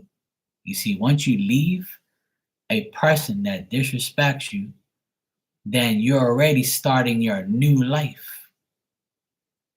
So the longer you take, the longer your life is going to take to get better. But a lot of people don't like to listen to that.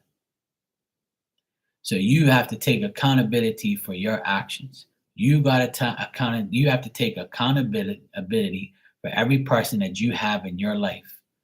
So if you have somebody in your life that you're begging indirectly in your head that they're going to change and they're going to love you and they're going to be there, no. If they already gave you that energy and they gave you those thoughts and they gave you those things to think about, then that's telling you no, end it now. The longer you go on, the longer you have to recuperate from it. So once you understand that in your life, then the next person that comes, you could be like, yep, fuck you within 2 hours. Fuck you within 2 minutes. The hell with you in two days, to whatever the case may be. As soon as that person gives you the vibe, gone. And don't ever let that person come back. Because guess what? There's billions of people you can choose from. So having that one person that you're trying to change or you think that's going to change, they're never going to change. That's just somebody that's in your life for a reason or a season. But you have to keep taking accountability for your mistakes, your actions, and your decisions. Stop blaming everybody else for your life getting fucked up. I don't want to hear it. I don't want to hear it. You got to take accountability for your actions. Yes, you can get manipulated. Yes, you didn't know better at the time. But if you can sit there and admit it to yourself, you don't have to say it to me or anybody else. You admit it to yourself in the mirror, because any you in the mirror is going to know. And that's a start. Trust me. That's how it should be. I don't want to hear about, oh, this person. No, you allowed them to ruin your life because you allowed them to be in your life. That's it. There's no ifs, ands, or buts. You know? So the last person that I had in my life in a relationship, I kept that person in my life too long, or even a friendship too long. I'm too much of a giver, and I'm too much of a good person, and I want to help everybody. Then I help the wrong person. And then I'm like, fuck you, idiot, you helped the wrong person again. Right? And even if I helped you, I have nothing on my conscience. Because I helped you, you never helped fucking me. And now I can help somebody that actually deserves my help instead of helping your dumb ass, who my dumb ass actually helped and didn't realize. See? But I'm going to take accountability for my actions and my decisions to help your ass. See? That's what I'm trying to say. And I never look for nothing in return. But if you disrespect me, or you lie to me, then we're no longer going to be friends. It ain't happening. I don't want you in my life. I want positive shit only. See what I'm saying? But hey, what do I know, right? Okay, so Stefani must be like, this mofo talks too damn much. Hurry up and answer my question. All right, Stefani said, what can I expect in love in the first few months of 2025? Oh, good Lord. Oh, good Lord. That's the question already. It's not even 2025 yet, and she's already asking me the question of the year.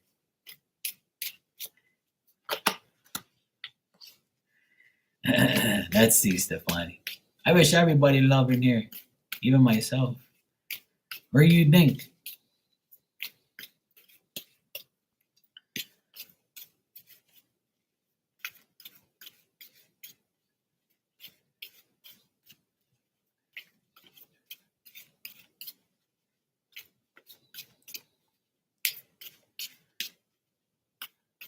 Nah, I wouldn't do that.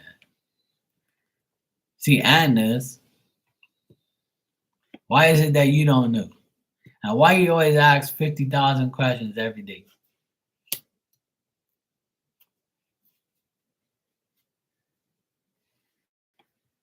It's okay. She likes attention, you know. It's Christmas time. Look, you want to see my dog? Look here. See, look, just sprawled out. Okay, there you go.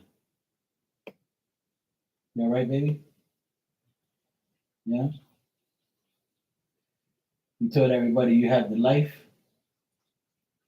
We even got you some toys for Christmas. We got you 2 toys for Christmas for your Christmas present. And you're probably gonna get a lot of leftovers and put on some more weight. All right, you piece of bacon. There you go. All right. She's been a good girl, I have to admit. She's been a good girl. Yeah, dreaming of bacon, guaranteed. She loves bacon. You know what she loves now? Cookies. She loves like regular cookies. I don't give her no chocolate, obviously, but she loves like biscuits, like cookies and stuff, like butter cookies. You know the ones that nobody wants, like they want all the chocolate ones. So I give her like the ones that no chocolate on. She loves cookies so much. Oh my god! All right. So as far as your love life and love coming in next year, I don't really see like a concrete love thing situation here. I feel like I feel like after like the first couple months, like there might be like a potential of it, or there might be somebody that comes in, but it's short lived. Like it's not nothing serious. Um, like January, February, March of next year, I feel like you might meet somebody or you might talk to somebody, but it doesn't end well. Like it just becomes like maybe one date and that's it, or maybe just talking, exchange of numbers, something like that, or just somebody that says, you know, hey, what up? You know, you get some type of like, you know, hello, hi, shit. But nothing here like a serious relationship or even a development of a relationship in the first 3 months. But it's also like spirit's also saying here to not rush into anything. So if you do find somebody like in those months, don't rush. Like it might seem too good to be true. So it might make you feel like you have to rush into it in order for it to work. Or if the person's rushing you, then that's the red flag. Okay. Because it'll only turn into a bad decision, or it'll cause adversity, or it'll cause turmoil in your life. Okay. Um, if you're like what spirit wants you to concentrate on is work, studying, getting more knowledge, a lot of reflecting on life and having some new ideas. If you have a desire to learn something, or you want to like change your profession, or you want to make your profession or your job better, and they said you have to learn more, and that's what they want you to focus on, not love stuff. And I know that's, you know, boring to most people, but that's the only thing I get here that spirit points out to me. And they want you to know like you have fake friends around you. So don't let any of them try to set you up with anybody. And like there might be like a person who comes into your life that shows some misrepresentation or lies to you. So you'll see when they come in. But the future and the opportunities ahead are good. And I feel like you might meet somebody in the next 3 months, but like a love, serious relationship, no. But a potential to meet people, yes, but not the right one. And I know that sucks, but I don't see like a serious love thing. But I see some potential towards at least like, you know, through those 3 months. There is a potential to meet somebody and be cool with them, but that's about it. Not like a love relationship. And I wouldn't expect you to be in a love relationship in the next 3 months anyway, because that'll be like too soon. You know, if I met somebody today, I probably won't be going out with them to at least like being in a love relationship until at least March or April.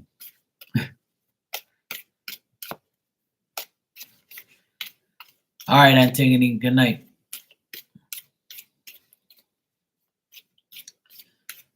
Let me just check from like April, May, June.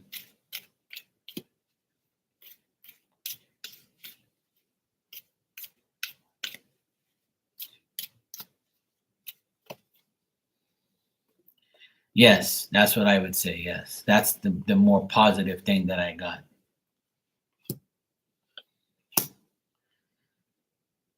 Yeah, like April, May, and June, it looks like you'll meet a guy, like you'll have a guy around you, but he's gonna be very discreet and he might like withdraw from like, you know, dealing with things, or he might have like a crazy ex, but you'll be like, I'm good, like, like I don't see no serious love stuff here. But what I do see is like you having stability, and I keep getting this card where if you want to study, or if you are studying, they want you to keep doing that. So I don't know if you are studying right now, but that's what they're telling me to tell you. Is if you study and have deep concentration on and respecting the knowledge that you have, and having new ideas and making something out of it, and be a go, like,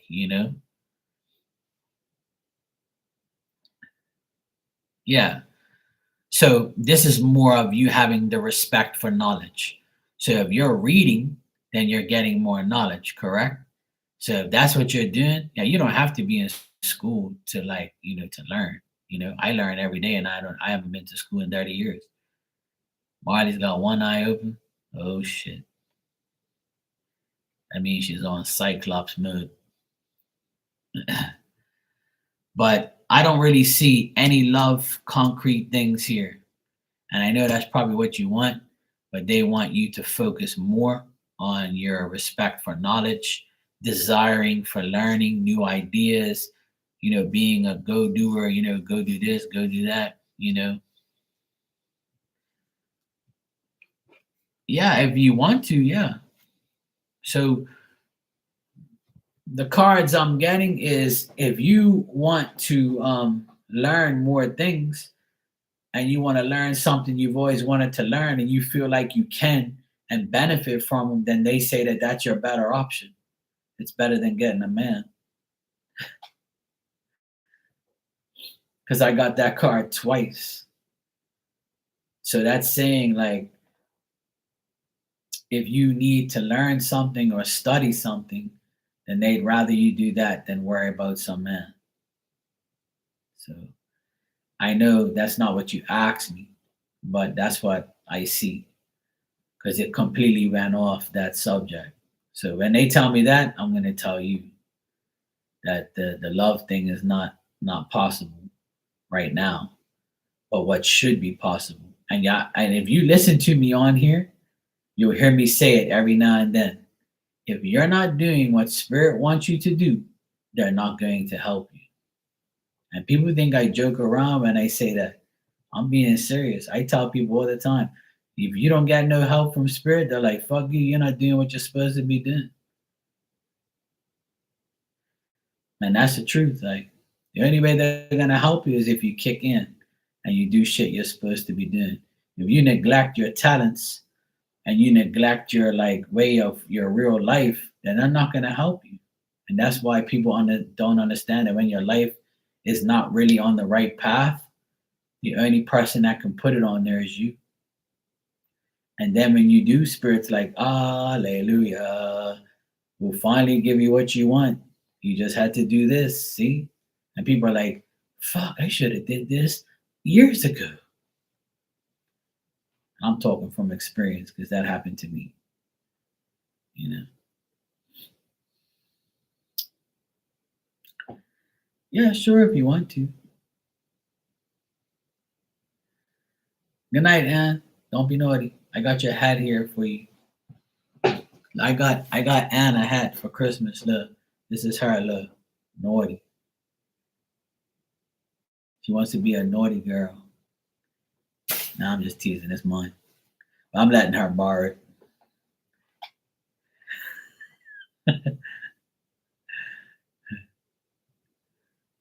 Good night, sweetheart. Take care.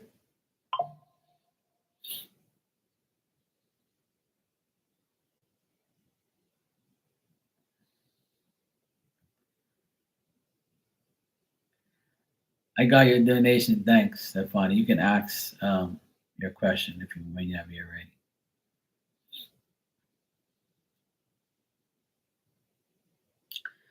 But like we're going into a year where it's going to be number 9. Like this year is an 8. So this year is the go around, come around, going around, around, around, trying to get things right. And then next year is number 9. So the completion is coming for a lot of people in the fields that they want. So next year is going to be just say whatever, and I'll rephrase it anyway. I'll ask it in a question. You just tell me what you want me to focus on. That's all. You don't have to ask it. Just tell me what you want me to focus on. I'll hook you up. I'm good. I rephrase everybody's question anyway to make the cards answer it. But I'll tell you guys something. In 2007, hold on, in 2006, right? 2 and 6 is 8. This year is 2024. 2 plus 2 plus 4 is 8. So when 2006 was around, I was all over the place. Like I didn't know if I wanted to go on my own. I didn't know if I wanted to like keep working for somebody. I had gotten 2 different jobs in 2026. I worked for 2 different people. I was frustrated. In 2007, I worked for this one person for like a long time.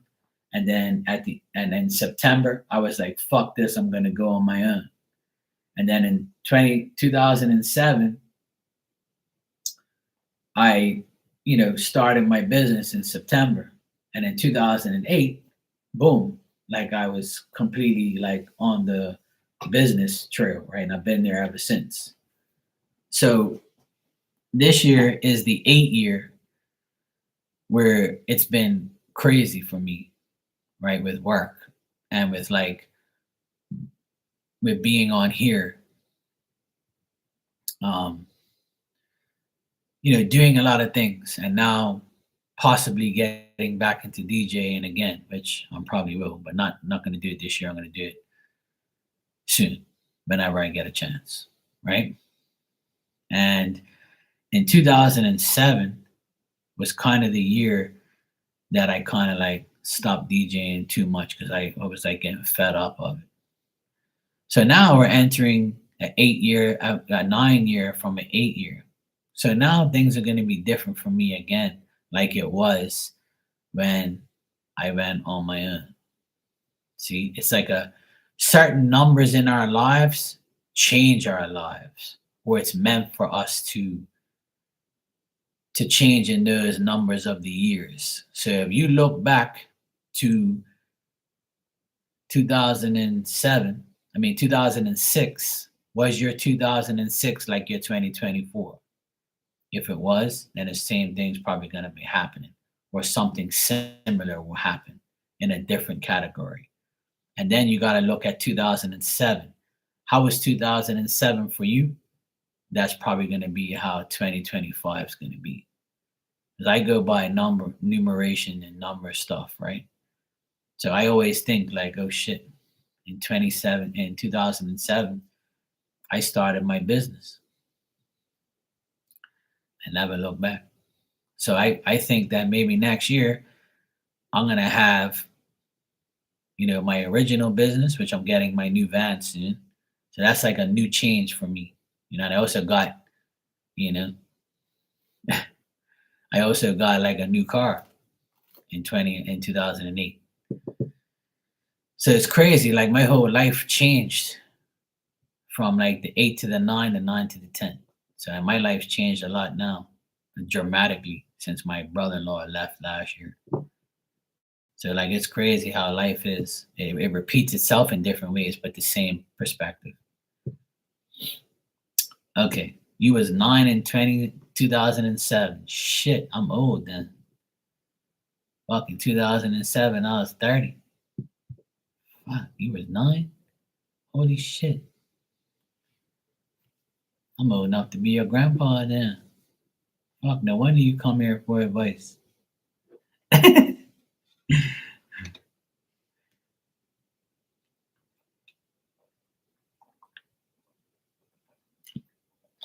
Dang. Time flies, yo. All right, let me see what's going on here. Like, do they want me to study so I can be in a certain field of work? Yes. Yeah. Or just read whatever I can get my hands on. Yes, again, yeah. Because I do want to change my job, but I don't know what direction I should take. All right. So that's the thing. Yes, they want you to be in a certain field of work or to make your current life like upgraded at work. Like, you know what I mean? So hey Holly, how you doing, sweetheart? You good? So the cards that I get, right, are basically saying they want you to learn more to get to where you need to be. So you have to learn more in order to get where you want to be. So if that makes sense, that's what you got to do. So if you learn more, you're going to be able to be in the field you need to be in or to upgrade where you are. So the respect of learning the knowledge to get to earn the respect, you got to respect the knowledge in order to get the knowledge to work for you. That's what they're pretty much saying.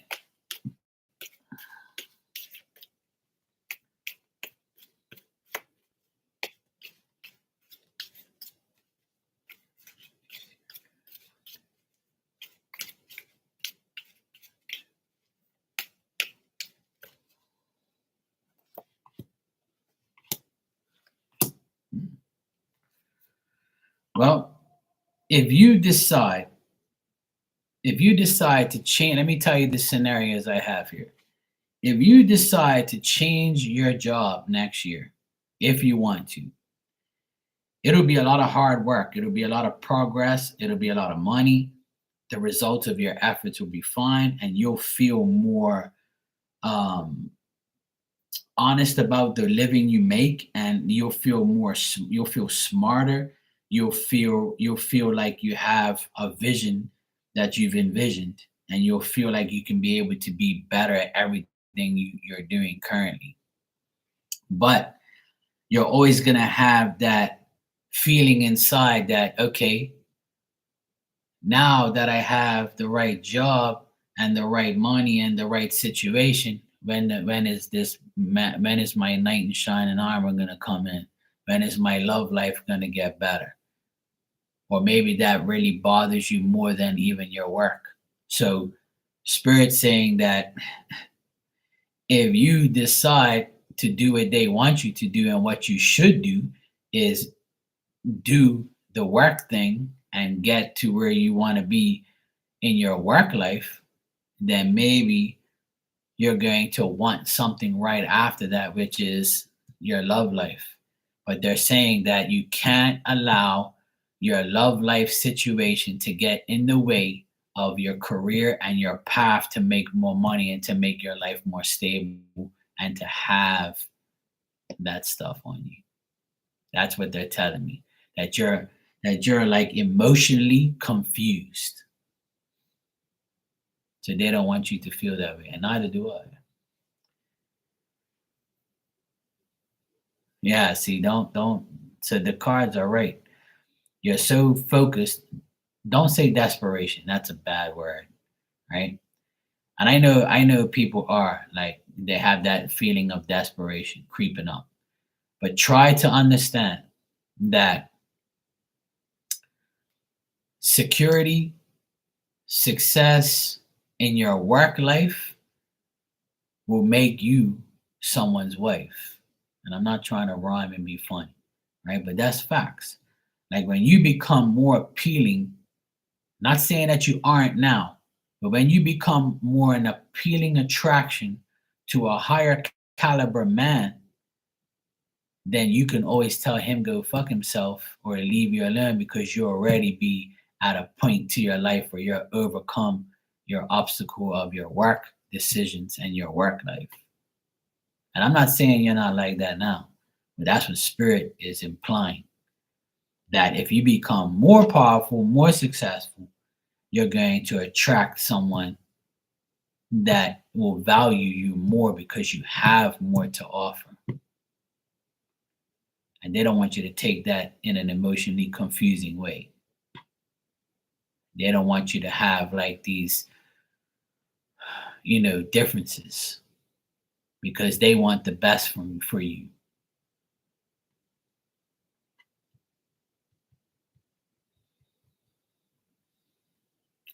And I feel like you have family members in spirit that are not happy with the way your life is and they want to change it for you and make your life better.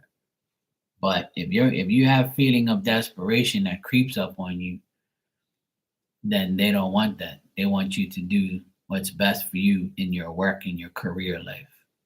So I don't know if I'm making sense to you, but that's what I'm getting here. So next year or anytime you want, I see the hard work, the progress, the success, the money, the reorganization of your life, the result of your efforts, and you being a better woman. But don't let the feelings of desperations come in to get a man or to get a partner or to get yourself in a love relationship. Because then you're gonna end up being someone's mistress, someone's lost, you're gonna end up having somebody that you make a mistake in. So if you really deep down inside want somebody that you can love and care for and you want a relationship, then in order to get it, you got to make life for yourself better. And this applies to a lot of people. See, I always encourage a lot of women to make their lives as best as they can where they don't need a man. Whereas you say, I want a man. And that's where I am today. I don't need a woman. I want one. I don't need you because I can do everything. I don't need a woman to like do shit for me. I can do it myself.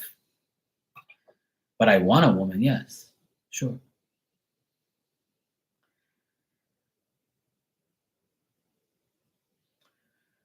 Well, the only way that you're going to be able to start the plan and apply it is to actually do it.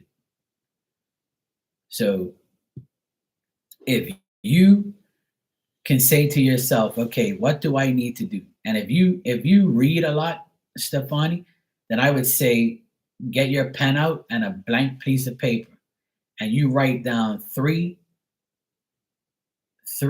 things that are actually possible and not imaginary. Three possible things that you want to do and need to do in your life as far as a career path. And try all three, or you can do all three, or you can just do one, or you can pick one and see how it goes. But only you know what you want. So it could be something with your current job where you make yourself better there and you evolve, or it's something that you have to clear your mind and, like you said, and make a decision. Holly says, I'm there. Holly, I see you donated. Thanks. You can ask your question when you're ready, sweetie. I don't know either. That's the issue. Yeah. Well,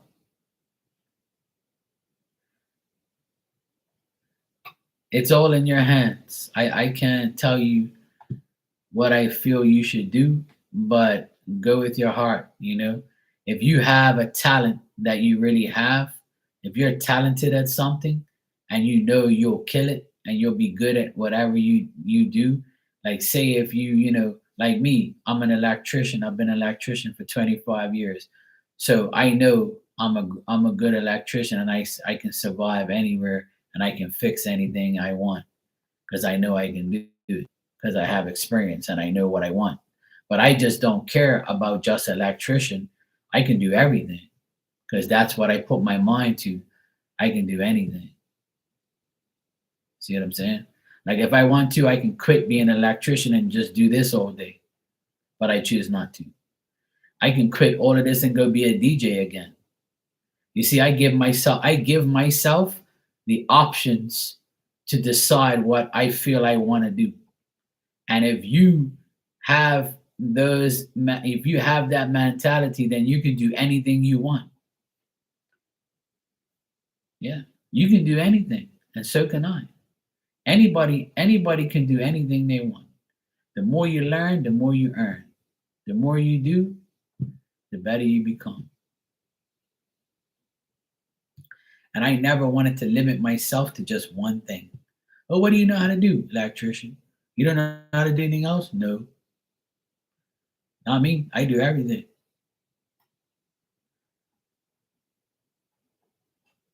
Not literally. Not what some dirty minds think, but yeah. I literally do everything. You know, I try to. And if I don't know, I'm gonna learn.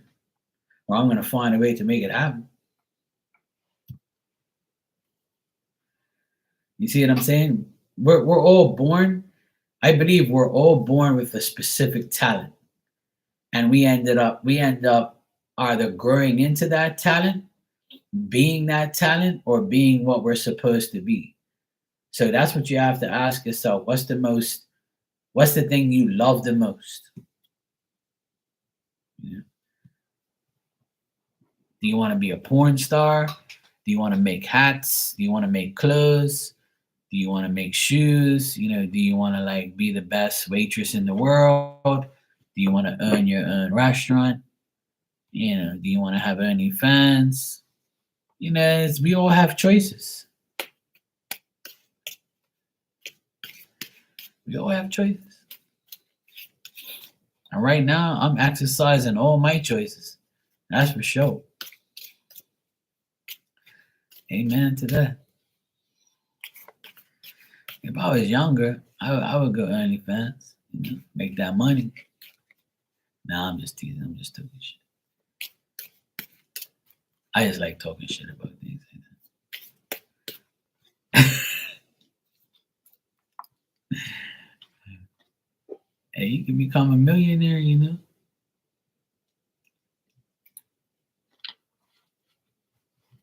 Shake that ass. That's why God didn't make me a woman. He was like, oh, no. Hell no. This is going to be a boy. No. You can't be a woman. I know exactly what you're going to do. No. You can't be sitting on that gold mine every day. You're going to be up to no damn good. That's why God said, no, you're going to be a man. You can go work. You can get OnlyFans in 2024. No. No, you're not. Get your ass to work, mofo. Leave that up to these devilish hoods.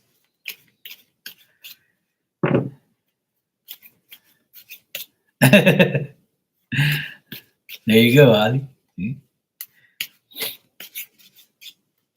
All right, Holly, you said, what does Spirit want you to know about your near future? All right, let's check.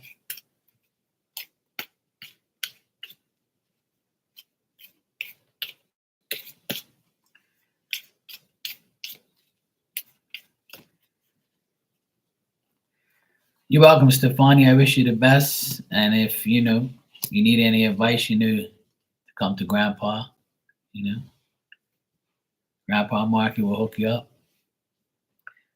We won't say Grandpa, you know, we say Uncle Marky, you know. Or you just say Marky, just, you know, call you Marky. It's cool. I hope you have a great holiday, you and your son. Hope you get him some good gifts and he's happy. And I hope, you know, you guys have a great Christmas. I really do. Yeah, she told me she was 9 years old in 2007. Fuck, I was 30. I'm old enough to be a damn grandpa now. You know, that's why I say you can call me grandpa, you know.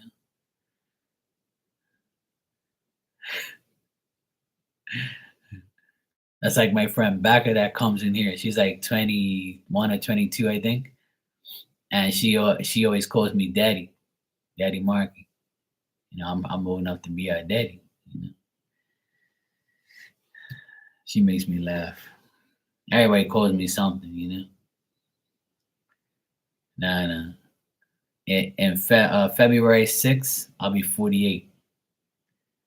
I'm almost 50 now. 2 more years, damn it. But that's all right. I don't feel 50, so I'm good. I don't feel 48. Sometimes I do.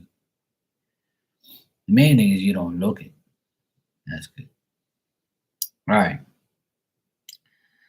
So, Holly, in the near future, Spirit wants you to know that you're going to deal with, well, that's good. So, you let me get to 50 first. Thanks, Maria. Um, you might be dealing with a father, a brother, or someone that's maybe older than you. So if your father's around or your brother's around and they're older than you, it could be them. If it's not them, then I would say like an older man is going to, like, he's accomplished, he's confident, he's got authority, he's a leader, he's mature, he's stable, he might even have money. So this person, will you be dealing with them? They don't have to have all those things that I said, but possible things. But this person, you might be dealing with them in the near future. Um, if your parents are separated or they're not together anymore, this has left him in like continued oppression, and like he might be like not willing to change his ways, and then he might come to you for like some advice or ask you some common sense things, or he might ask you about things or get you to like, you know, get him to, yeah,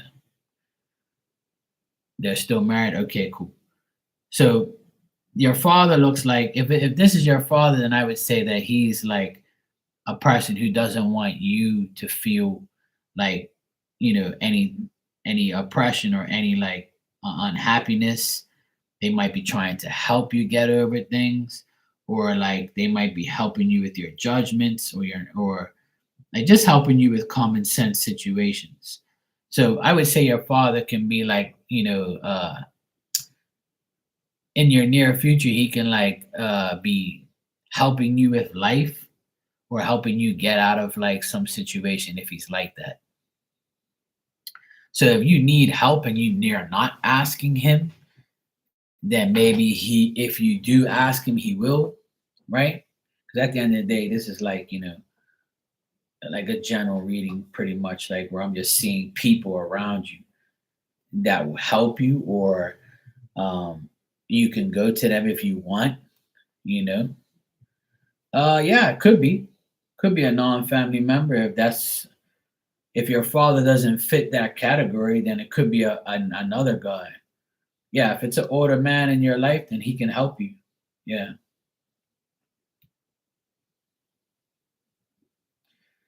But if he knows that you're going through some difficult times, he wants to like help you out, if that makes sense. So this person can help you out. Like if they have like a beard, they could possibly be this person if they have a beard. Or if they have uh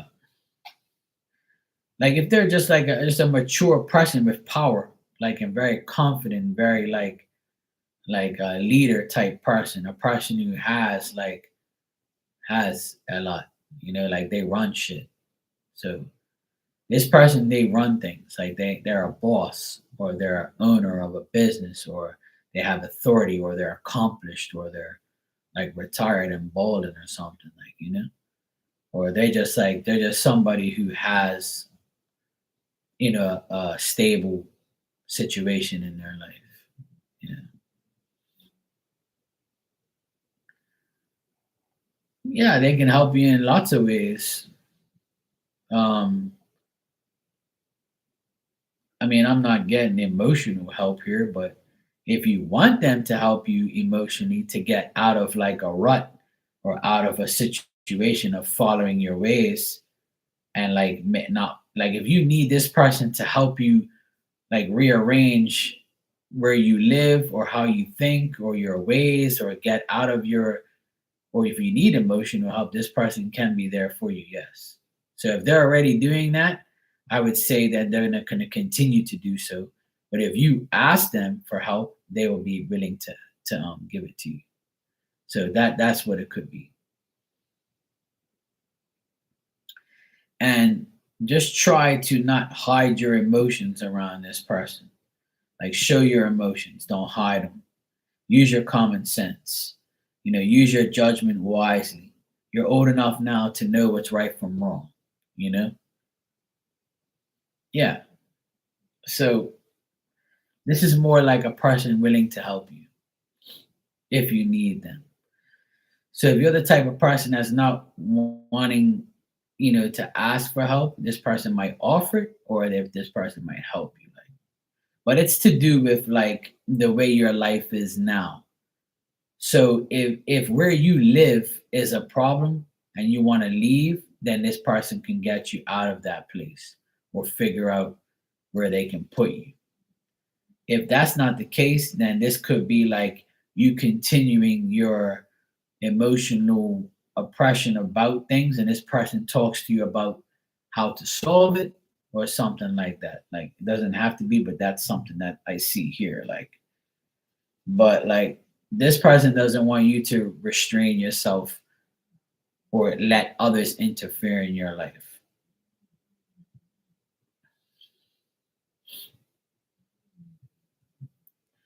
Like this person can help you with like your separations you've had from people. Like they can like help you with past stuff. Trauma is like too much of a bad word. I wouldn't put trauma, but I would say like your unwise plans you've made or your separations or like, just the interference you've had by people and figuring out why you have that problem, or this person can help you get over those things. Either way, an older man is going to help you.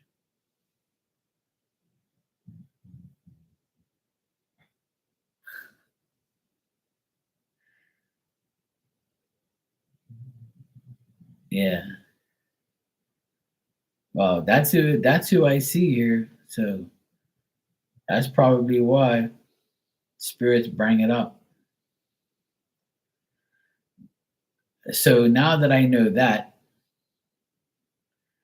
like they want you to know that you have to use your judgment, right? Don't hide your emotions and don't feel like you're restrained from being with this person. See, you already put it underneath the table. He said, I don't think he has feelings for me. See? You already wrote it off. See, don't do that. He's dating somebody. That's probably why I got the lovers reversed. So it's not that type of party. Because I didn't get nothing to do with love. I'm just getting that this person can help you, get out of a situation.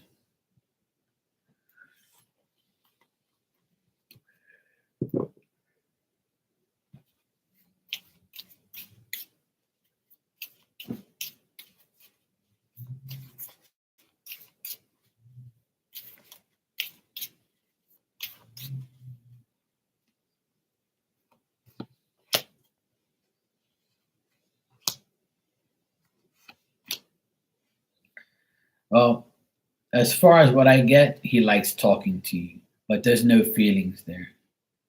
Like he's not, he doesn't have like a thing for you. He just likes talking to you.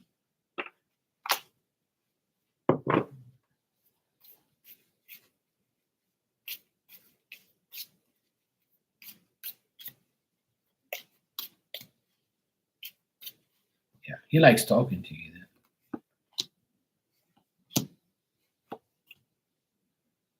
shows up here again.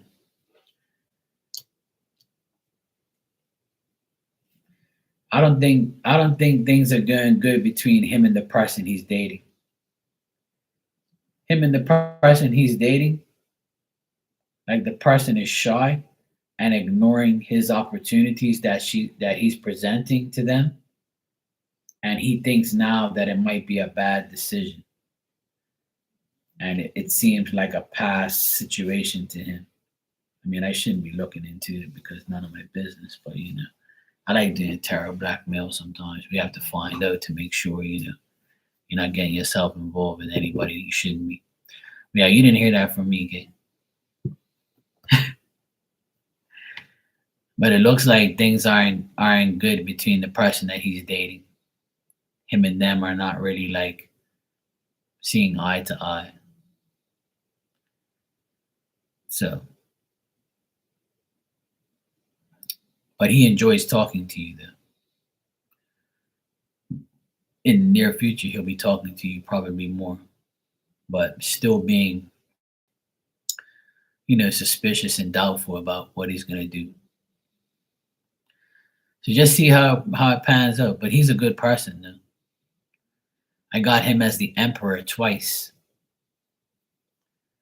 So when I get a man as the emperor twice and upright, means the person's mature, they have what they need, they have stability, they have money, they have their shit together, they're powerful, they have authority. Yeah, I would say keep quiet about that. Just let him like do the talking. You'll talk to him more, but just let it be for now. Sometimes when you tell somebody you're attracted to him, you scare them off. Sometimes it's good just to let things naturally happen. You can take my advice if you want. If not, that's fine. It's all good.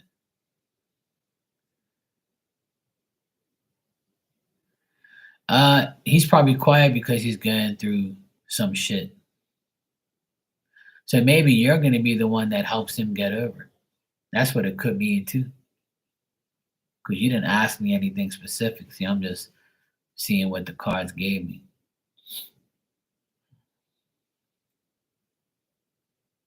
There you go. I'm psychic on Sundays, so you caught me at the right day.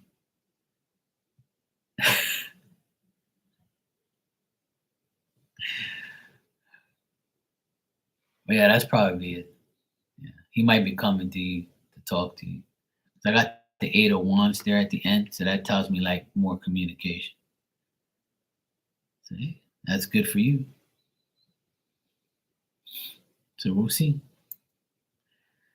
I wish you the best. I hope everything works out. And just remember, when all fails, Grandpa Marky is here. Actually, today I'm Elfie. I'm Elf Marky. I'm Marky Mark the Elf. Hey, you never know. Could be a different person altogether. Yeah, thanks. I've had it for a while now. Maria, what you laughing at?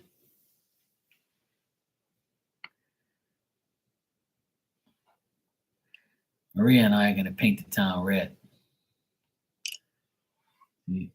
Anybody who hangs out with me, I have a hat. I have a hat for you too. Look, you're gonna be naughty. Okay? You're gonna be the naughty one. Okay?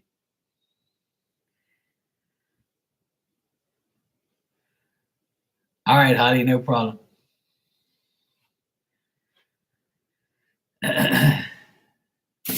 Yeah, see, I got it for Anne because she's naughty. I didn't really get it for her, but I told her she can borrow it. No problem, Holly. Hello, Brian Oliver. How you doing? Thanks for the super chat.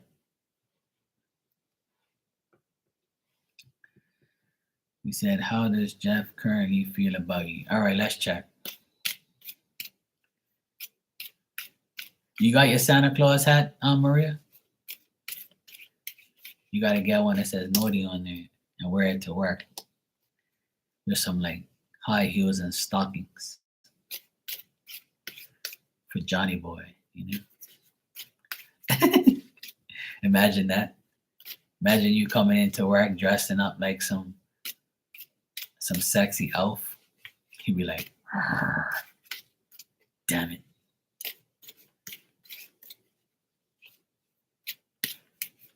You'd be like, yeah, no Christmas coochie for you. All right, Brian, let's check. How does Jeff?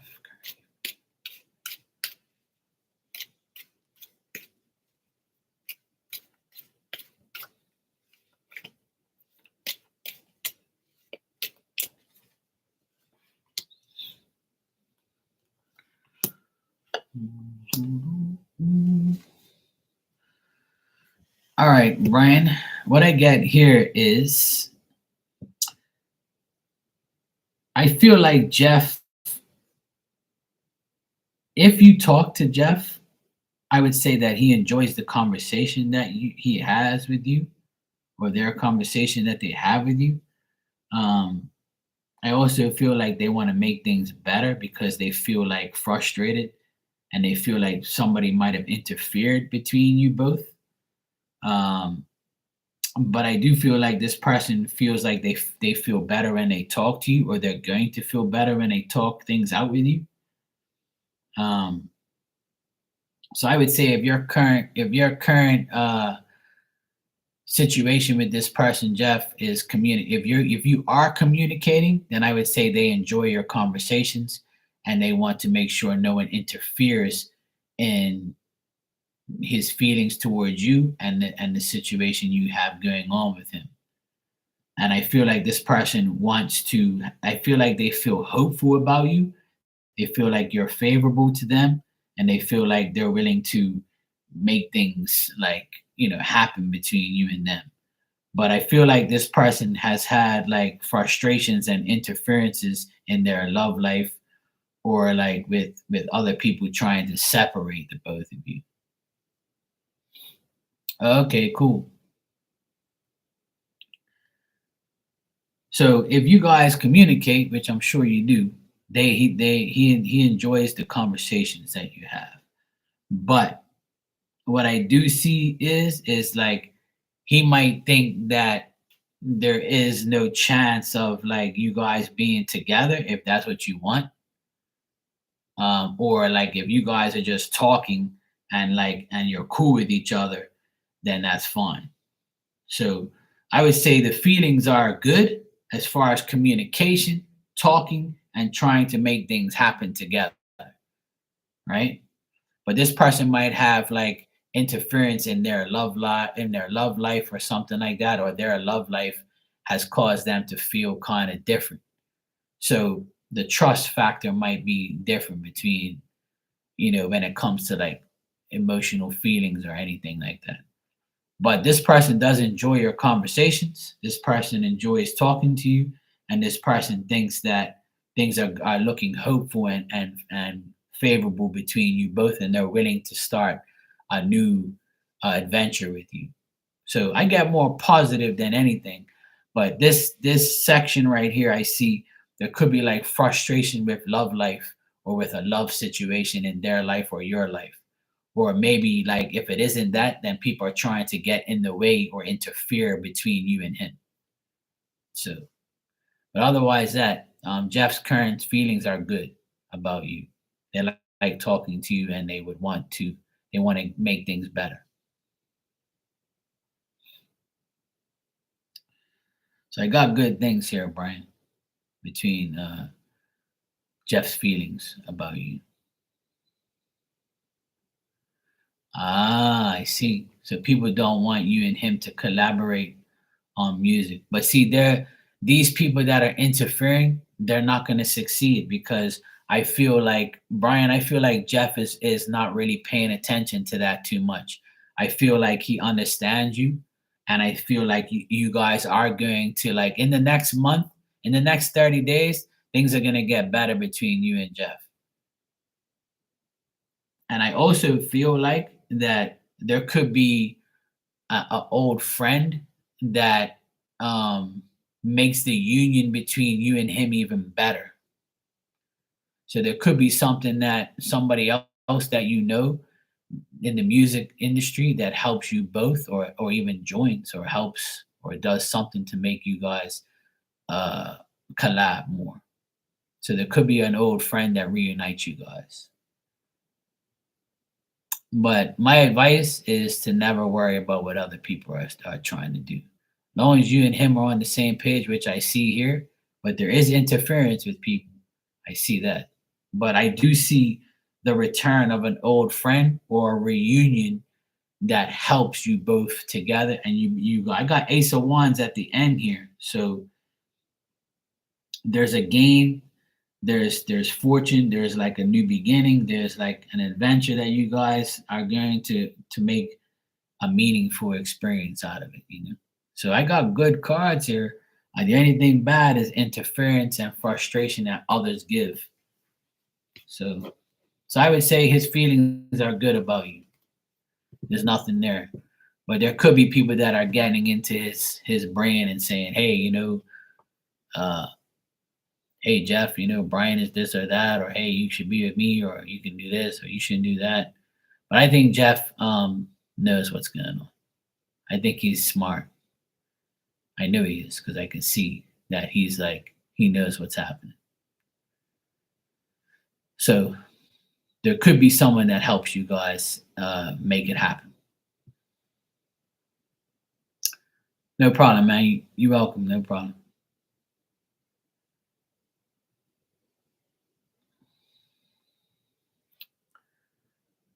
Oh yeah, Maria, I'm sure he'd fall off his face. I'm sure he would. He'd be like, "What the hell's going on here?" Especially if you get like the naughty hat, you know. He'd be like, "She be wearing the naughty shit to work. What the hell?" He definitely fall off. He'd be like, "Naughty." Oh God, someone's rocking her world. That's it. If you want to, like you can take what you can do, like you could Photoshop shit, right?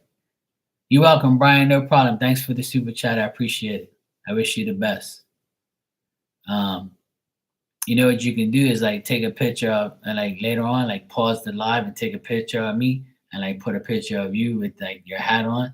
I mean, like, we celebrating Christmas together. Put it on your desk, frame it up, like print it out on the printer or something. Photoshop it. He'd be like, what the fuck is that? Who the hell is this mofo? Where the hell is this? I never seen this guy before. Look, they got fucking matching Santa Claus hats. This is some bullshit. I would love to see the picture. I mean, the look on his face when he sees some other guy around you. That shit would be hilarious. I always tell women on here to do that shit. Yeah, just take a picture of me, screenshot that shit, and put us together on a picture, man, and see what he says. He'd be like, who's this mofo? I give you guys permission to do it. You can use me, it's cool. Use me to make them jealous. It's okay. Now, if they look 10 times better than me, then, and we probably don't have a chance. But we still can make them jealous.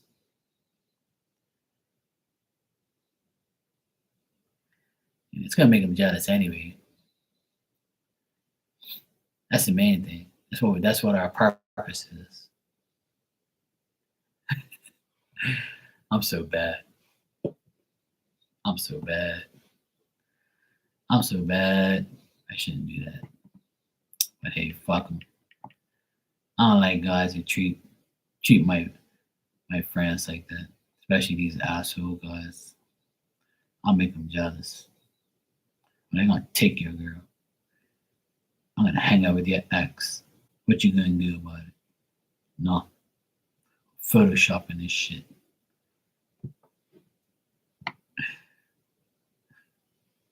I do, just to aggravate somebody. Oh boy, I've been on here for like almost 3 hours, yo. It's been a good almost 3 hours. I've had such a good time on here, having fun, talking shit, talking about real life situations. I had a lot of different people coming here, people I haven't seen in a while. It's nice. I like talking to everybody about, you know, funny things and serious things. It's cool though. I like it. I like talking to everybody, talking shit, having fun. Yeah, it makes the time go by. It makes everything. It makes things fun. I like coming on here. It makes me. I like interacting with other people. It makes me happy. Just like talking shit, having fun. So yeah, it's all good. You want a card before I go? I'll give you a message if you want. Being that you're not feeling slapped yet. What type of message you want? I'll give you one before I go.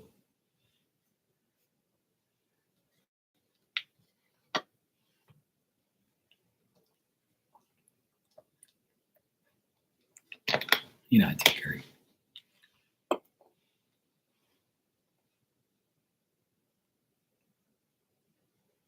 You want a love message? How did I guess?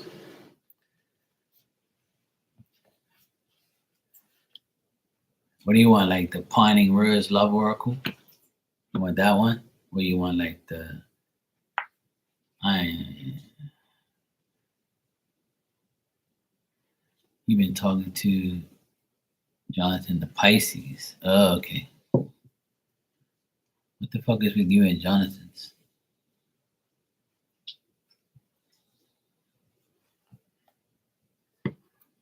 You like Johnny boys?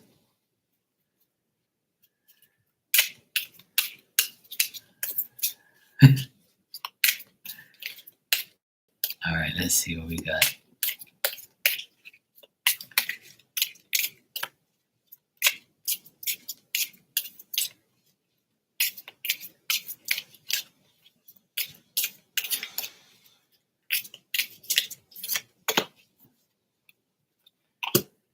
Mhm. Oh, good lord. Oh, my ears itching. Somebody must be talking about me. I don't know if that what that means, but anyway.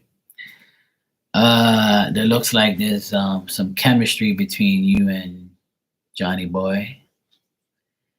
If you see, they're in the shower together, kissing. So you might be in the shower soon. It wasn't me. It was in the shower. It wasn't me. It says here, "You are my light." So you might light up his life. I'm a guy, and I'll never tell a woman you're my light. She probably look at me like this guy's weird. And then I got letters.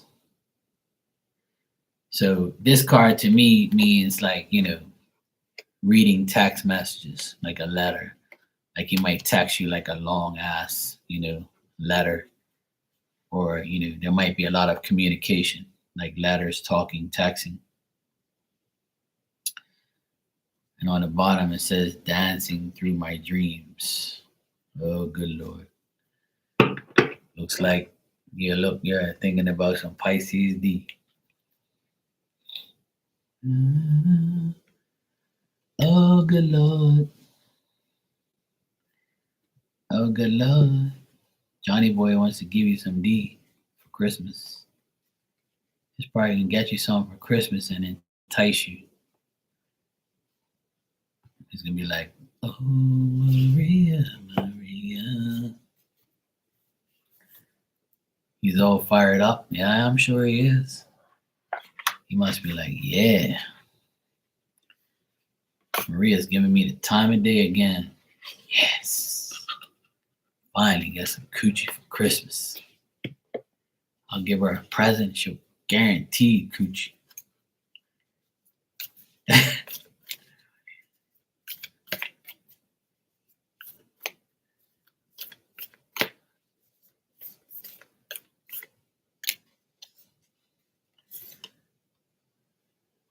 Okay. Now, I gave you a lover's oracle card too. See, look at the guy and the girl looking like trees. See, and they love with. It says, wait, don't rush into it. Allow nature to take its course. So wait, don't rush into giving him the coochie. Just allow nature to take its course. Get your Christmas gift first and your free Christmas dinner, and then you give him the coochie. So wait, don't give it to him yet. Okay? Oh, there you go. See, that's a good Maria. You're a good Maria. See?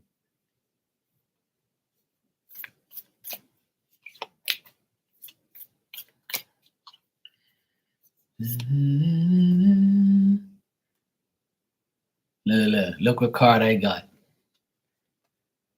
I pulled a card for myself. Look what it says. Look. Twin flames, your passion ignites. Shut your bitch ass up. Ain't no damn twin flames coming around me. I couldn't even tell you who my twin flame is. I don't even know who the fuck that shit is. Yeah, tell her come my way. I'll ignite her flame, all right. Flame up that coochie. In a good way, obviously.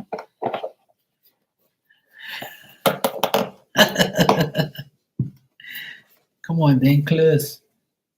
Okay, cool. All right. Let me get my ass to sleep. I took care of you. Gave you your message. Nobody in the background wanted one, so they must say, let me get the fuck out of here. This guy's gonna expose me. I always like giving myself one of those cards. And of course I got that one. Spirit must be like, you know you want a twin flame? Yeah, bring her then. I'll take care of her.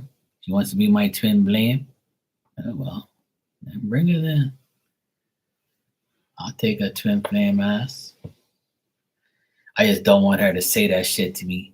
Oh, Mark, you're my twin flame. Bitch, shut up. I don't want to hear that no fucking twin flame shit around here, woman.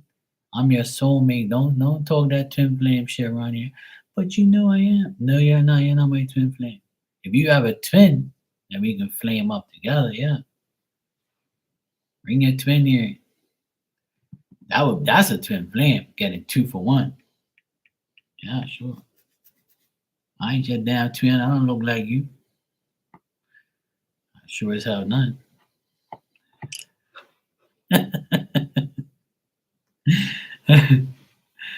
Oh shit. Anyway, let me get my ass out of here. It's almost fucking midnight. Thank God I'm off this week. But I still have to do some work. I gotta clean up everything. All right. Good night. And everybody does this. Good night. You're off for 2 weeks? Yeah, me too. I'm off for 2 weeks too, but I'm gonna still do like work here and there, but not like serious work, but just do shit around the house, like that type of work. All right, good night, Maria. Take care. I'll be here tomorrow. All right, I might use the naughty hat tomorrow. We'll see. All right, take care, sweetie. Have a good night.